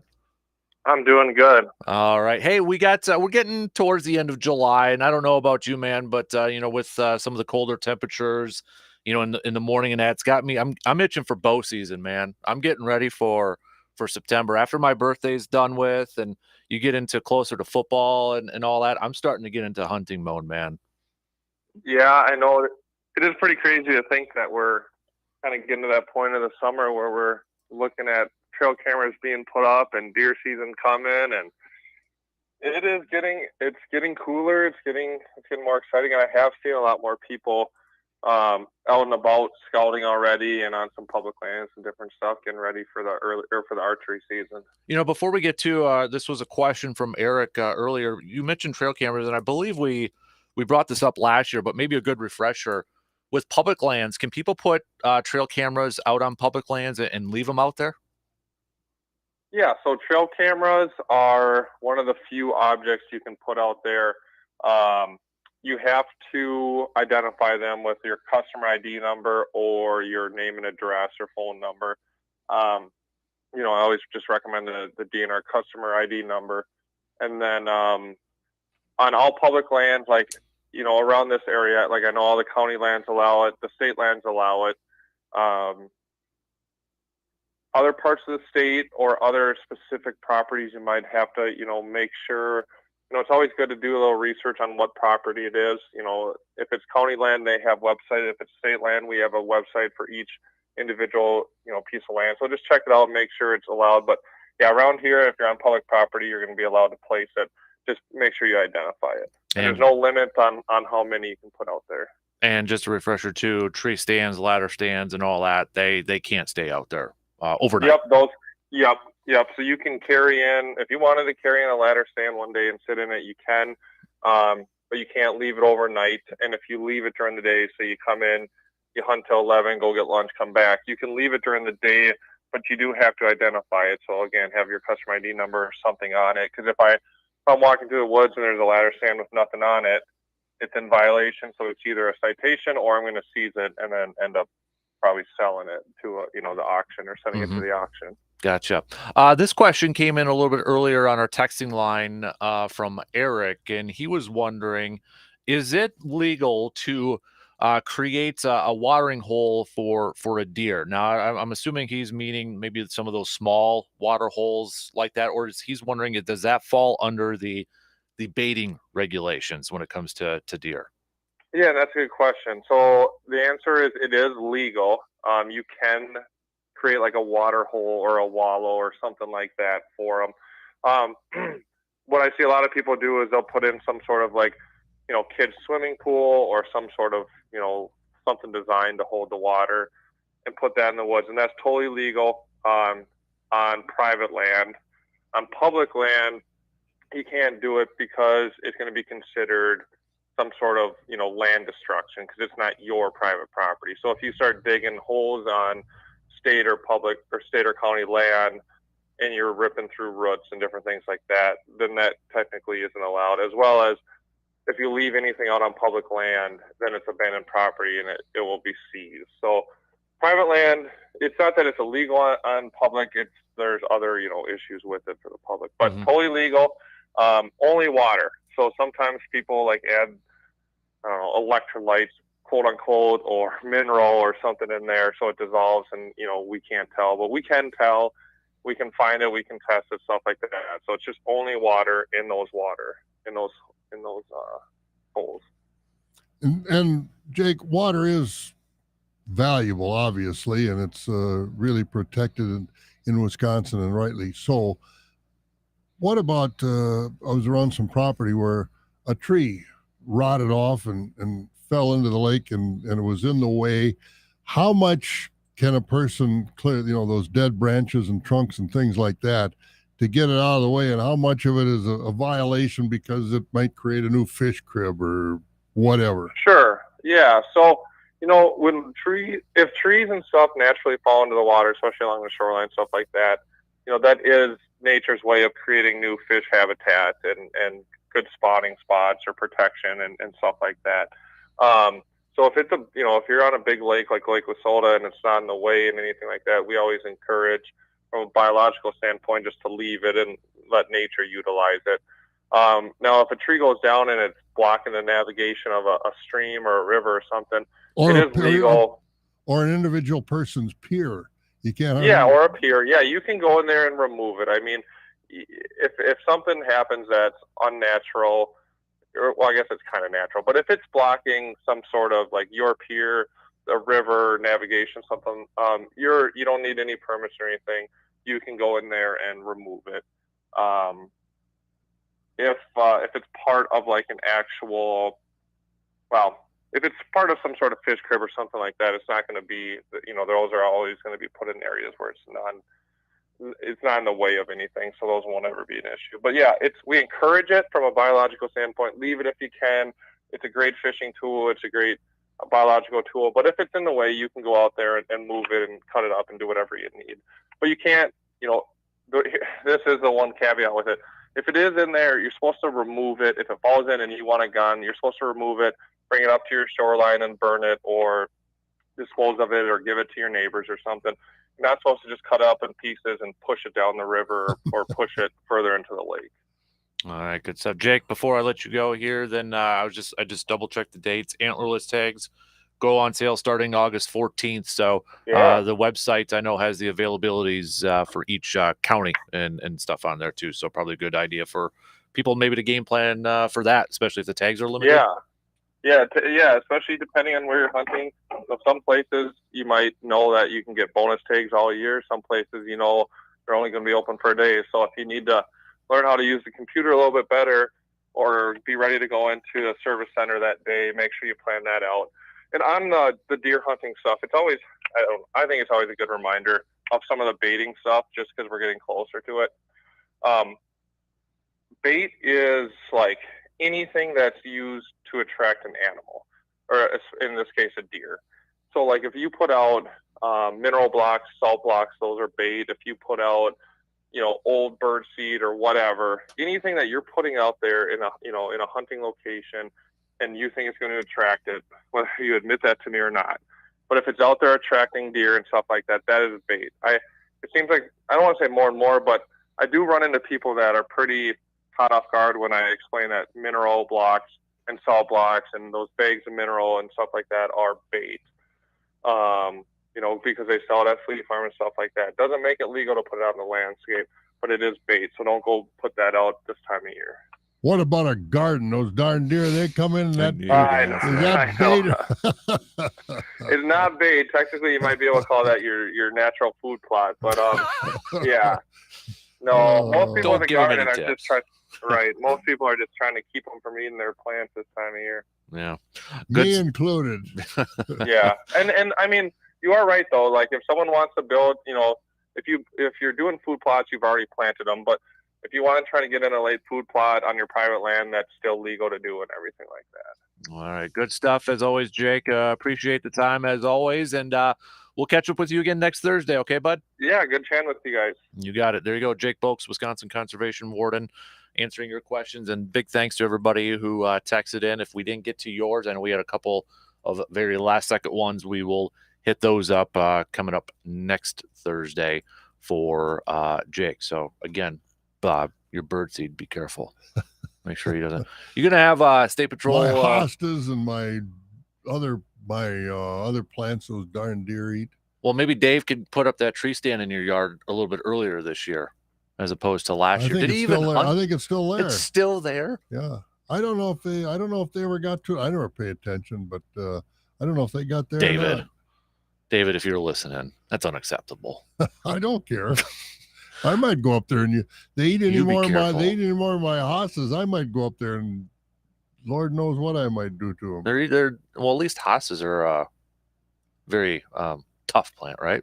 Well, they're gone for the year, and then I got to wait till next year they come up, and then they eat them. Or they don't, once they eat the leaves off them, they don't come back. Oh, I don't know anything about that. So. All right, tell you what, let's take a quick break. We got plenty of other texts to get to here. Brewers taking on the Phillies in just a couple of hours from now. First pitch at 11:35, getaway day for the Brew Crew before they return home, where those Atlanta Braves are going to be waiting for the Brew Crew. It's going to be a tough series coming up for the Brewers. And then right after that, the last time that they will face the Cincinnati Reds for this year is going to be starting Monday. At home in Milwaukee. But if it is a two-team race between the Reds and the Brewers, this will be the last time that the Brewers and Reds face each other. And I guess kind of good timing, too, because it's still before the trade deadline. So if the Brewers maybe want to be a little bit more aggressive, I don't know, but maybe they'll find out after this weekend. I think you got to say the Brewers are in it. Mm-hmm. They've got to plan like they're in it. I don't think you're going to, I hope they don't have the mentality in the front office that we're going to wait and see.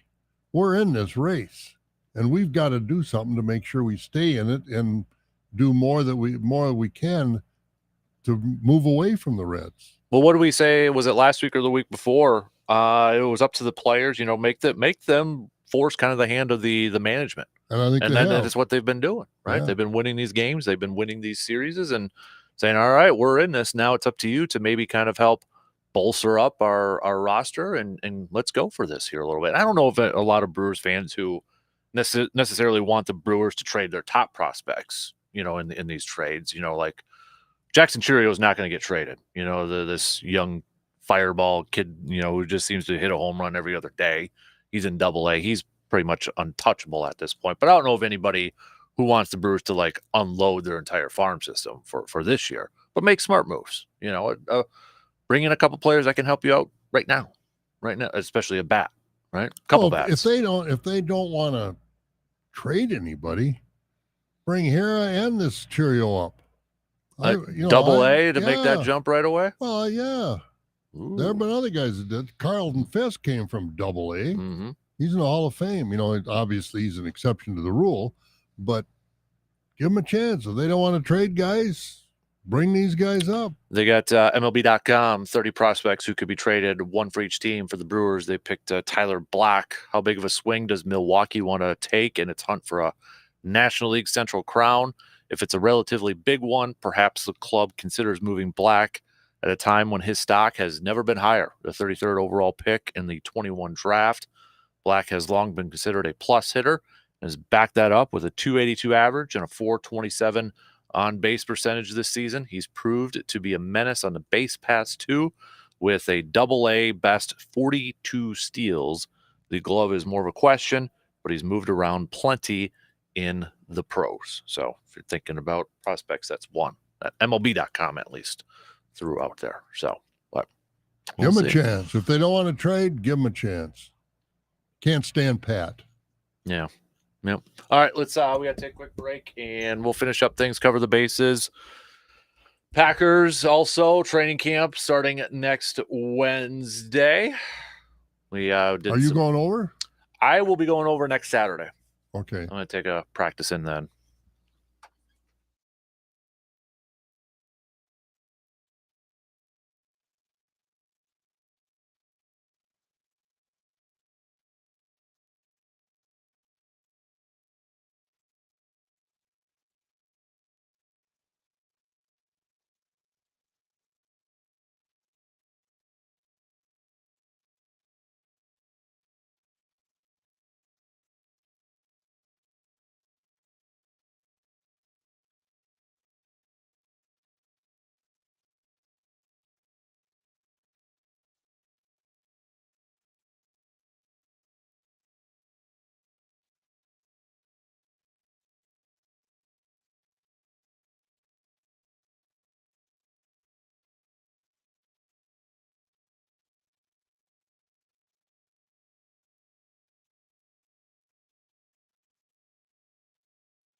Wrapping things up on this Thursday morning here. Quick updates on the open leaderboards. I think Rory should be getting set to tee off here a little bit, but still it's Lamprecht.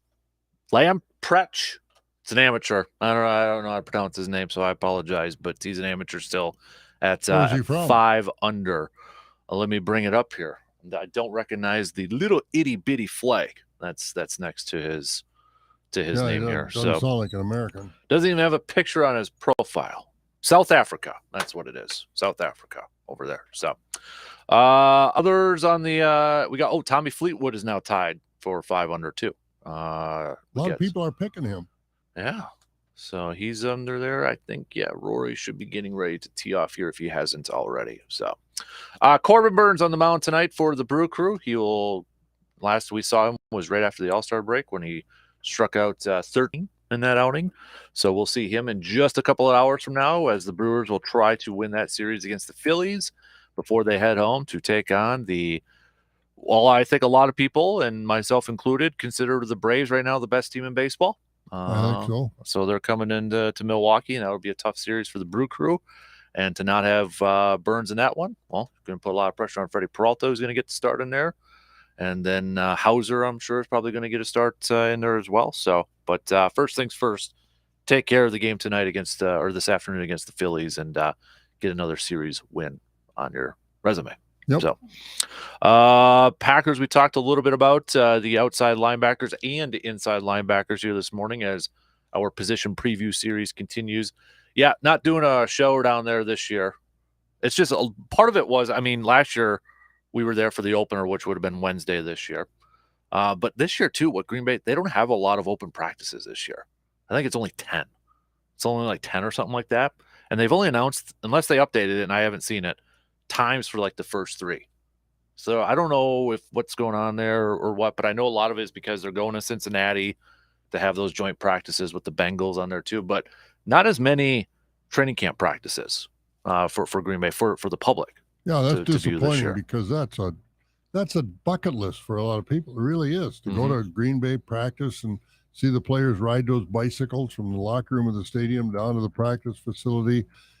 That's too bad. Yeah, so I'll be going down next Saturday. Yeah, right now they've only got the first 3 times, 10:30 for next Wednesday, Thursday, and then Saturday. Everything else is a TBD unless you count family night on there. But as an owner, you should go there and complain. I should go to the shareholders meeting. I think that's Monday. Oh, is it? I think I'll be honest. I didn't open my envelope for the. Aren't you a shareholder? My kids are. Okay. I didn't open the envelope for the voters, but I think Leroy Butler is going to be voted on board of directors. He was nominated on there. Good. So, good. But the one time I tried to go to shareholders meeting, it got rained out. Oh. So. But it's but that's been a tradition for forever. From when I was a kid, go there to the practices, and that's before they put the tarp along the cyclone fence and got limited practices and things like that. I am 12 practices. I just counted on there now. I'm not counting family night on there, so I didn't. But 12. That's it. I didn't know what it used to be like in the 20s. It almost seemed like. Yeah, it seemed like it was almost unlimited. You just I'm going to Packer practice today. Go up there and sit in the bleachers alongside and watch them in their outdoor facility. And times have changed. Mm-hmm. Everything is scrutinized now to the nth degree. Packers did. They released their financials yesterday. They lost a little bit of money. They still made a lot of money, but a lot of it was because they lost some money with the London game. And then they still, with the whole Rams lawsuit with the location stuff, every team had to pay in sort of stuff. So they lost money on there too. So, but they still made some money. Not in their normal operations. They're not going to lose money. No. So I wouldn't be too scared. They did sign a quarterback officially yesterday, though. Yeah, some guy played in the USFL, the MVP of the USFL. Good. Baby. Good. Caleb McGaugh, I think is how you pronounce his name. But he signed up. So, all right. Got an MVP on there. Well, you had guys that came from the old, remember way back when, USFL? NFL Europe? Well, no, but I mean, you're talking... Well, I know, I'm just listing off other ones over there. So,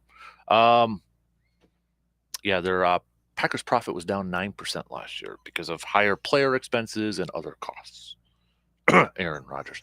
I'm not concerned that the Packers are going to go out of business anytime soon. No. They got more money than whoever. All those teams do. Mm-hmm. What else do we want to cover the bases on here? We talked a little bit about that. I haven't watched the Bucs. Have the Bucs been in that NFL, their summer NBA league? Summer League? Yeah, they've Who's wrapped that up. there? Anybody that's on the roster are going to potentially help them this year playing in that, or they just put bodies out there? No, Marjon Beauchamp was playing in there. The I rookies did was see in him. there. He looked pretty good a couple times. He looked first couple games he came out and looked pretty sharp. Then last couple was a little inconsistent here or there, but He's young. Jabari Parker was initially on the roster for summer league. Really? For the Bucs, yeah. Remember Taco Fall, that tall guy? Yeah. He was on with the Bucs roster too. So yeah, he's about 7'9". Mhm. Yeah, give or take a few inches. well, I know, big tall guy. So, but yeah, I think Cleveland went undefeated and they won theirs or something like that. If they got a trophy for that, so hang it up, put a rafter It's up, like, I guess. winning in spring training or going 4-0 and 5-0. I think I'd rather take preseason spring training football. winning. Well, yeah, You got more games. They get TVs. Players get TVs, I think, if they win spring training. Or they did a few years ago when the Brewers won it. They get TVs. I think every player got a TV or something like that. Well, some ridiculous thing like you that. go there on Black Friday, you can buy TVs Hey, for $100. some of those a piece. minor leaguers, those kids, they'll take that. Well, yeah, if they're minor leaguers Yeah. on there, but in spring training, Well, some of those younger guys that have to probably share a one-room apartment with 5 other guys will probably they'll Well, I have would 5 imagine- TVs to put up on the wall so they can each watch I whatever would they want. imagine if any major leaguers are playing. Well, I don't care about the major No, leaguers. but I'm if they're, talking. if they're playing spring training and they win a TV, if they take it, they ought to be kicked in the rear end. Give it to the minor league kids. Exactly. You Yeah, know. I would agree with that. Yep. Yeah, and I'm sure that's probably what they do. Probably 32 inches too. It's not even. Yeah. Not even For a at minor least leaguer, 50. that's a room-sized wall hanging. Mm-hmm. Mm-hmm. All right, we got just a couple minutes at the top. If you missed our conversation again with new Blue Gold Athletic Director Jason Verdugo, that'll be up on our podcast just in a little bit here, so you can check that out. Coming up tomorrow, Brandon Berg will be on. We'll preview that Braves series with the Brew Crew coming up here. Trade rumors been kind of quiet right now, but I think it's just because you still have a lot of teams that are still, quote, in the hunt right now for a playoff spot. So maybe in the next few days here, that'll kind of separate itself. And a lot of other things going on, a lot of sports going on, but the fair season continues. County Fair, Barron County, St. Croix County, La Crosse Interstate Fair this week. Want to go to a horse pull? There's an athletic event, a horse pull up in Glenwood City tonight, 7:00. Isn't my old neck of the woods there's next week? Taylor County Fair will be coming up, you bet, next week. I can't remember last time I went to that thing. Really? Maybe high school. Been that long? I've been back to Medford once in the last 10 years. No kidding. Mm-hmm. Well, I'll take you with me up to the fair. That's okay. Didn't you ever exhibit at the fair? Yeah, I won. My solar system got second place, and I still have a grind to axe about that. I should have got first. I remember walking into that Grind thing your gears, Dave. and I got second place, and I was disappointed as a soon-to-be 4th grader or 5th grader when that happened. Thought for sure I'd get a Did you first save place your ribbon? No, Red wasn't good enough for you. no, wanted that first place. Bothered me. Have a good Thursday. We'll be back at it again tomorrow morning, just past 6.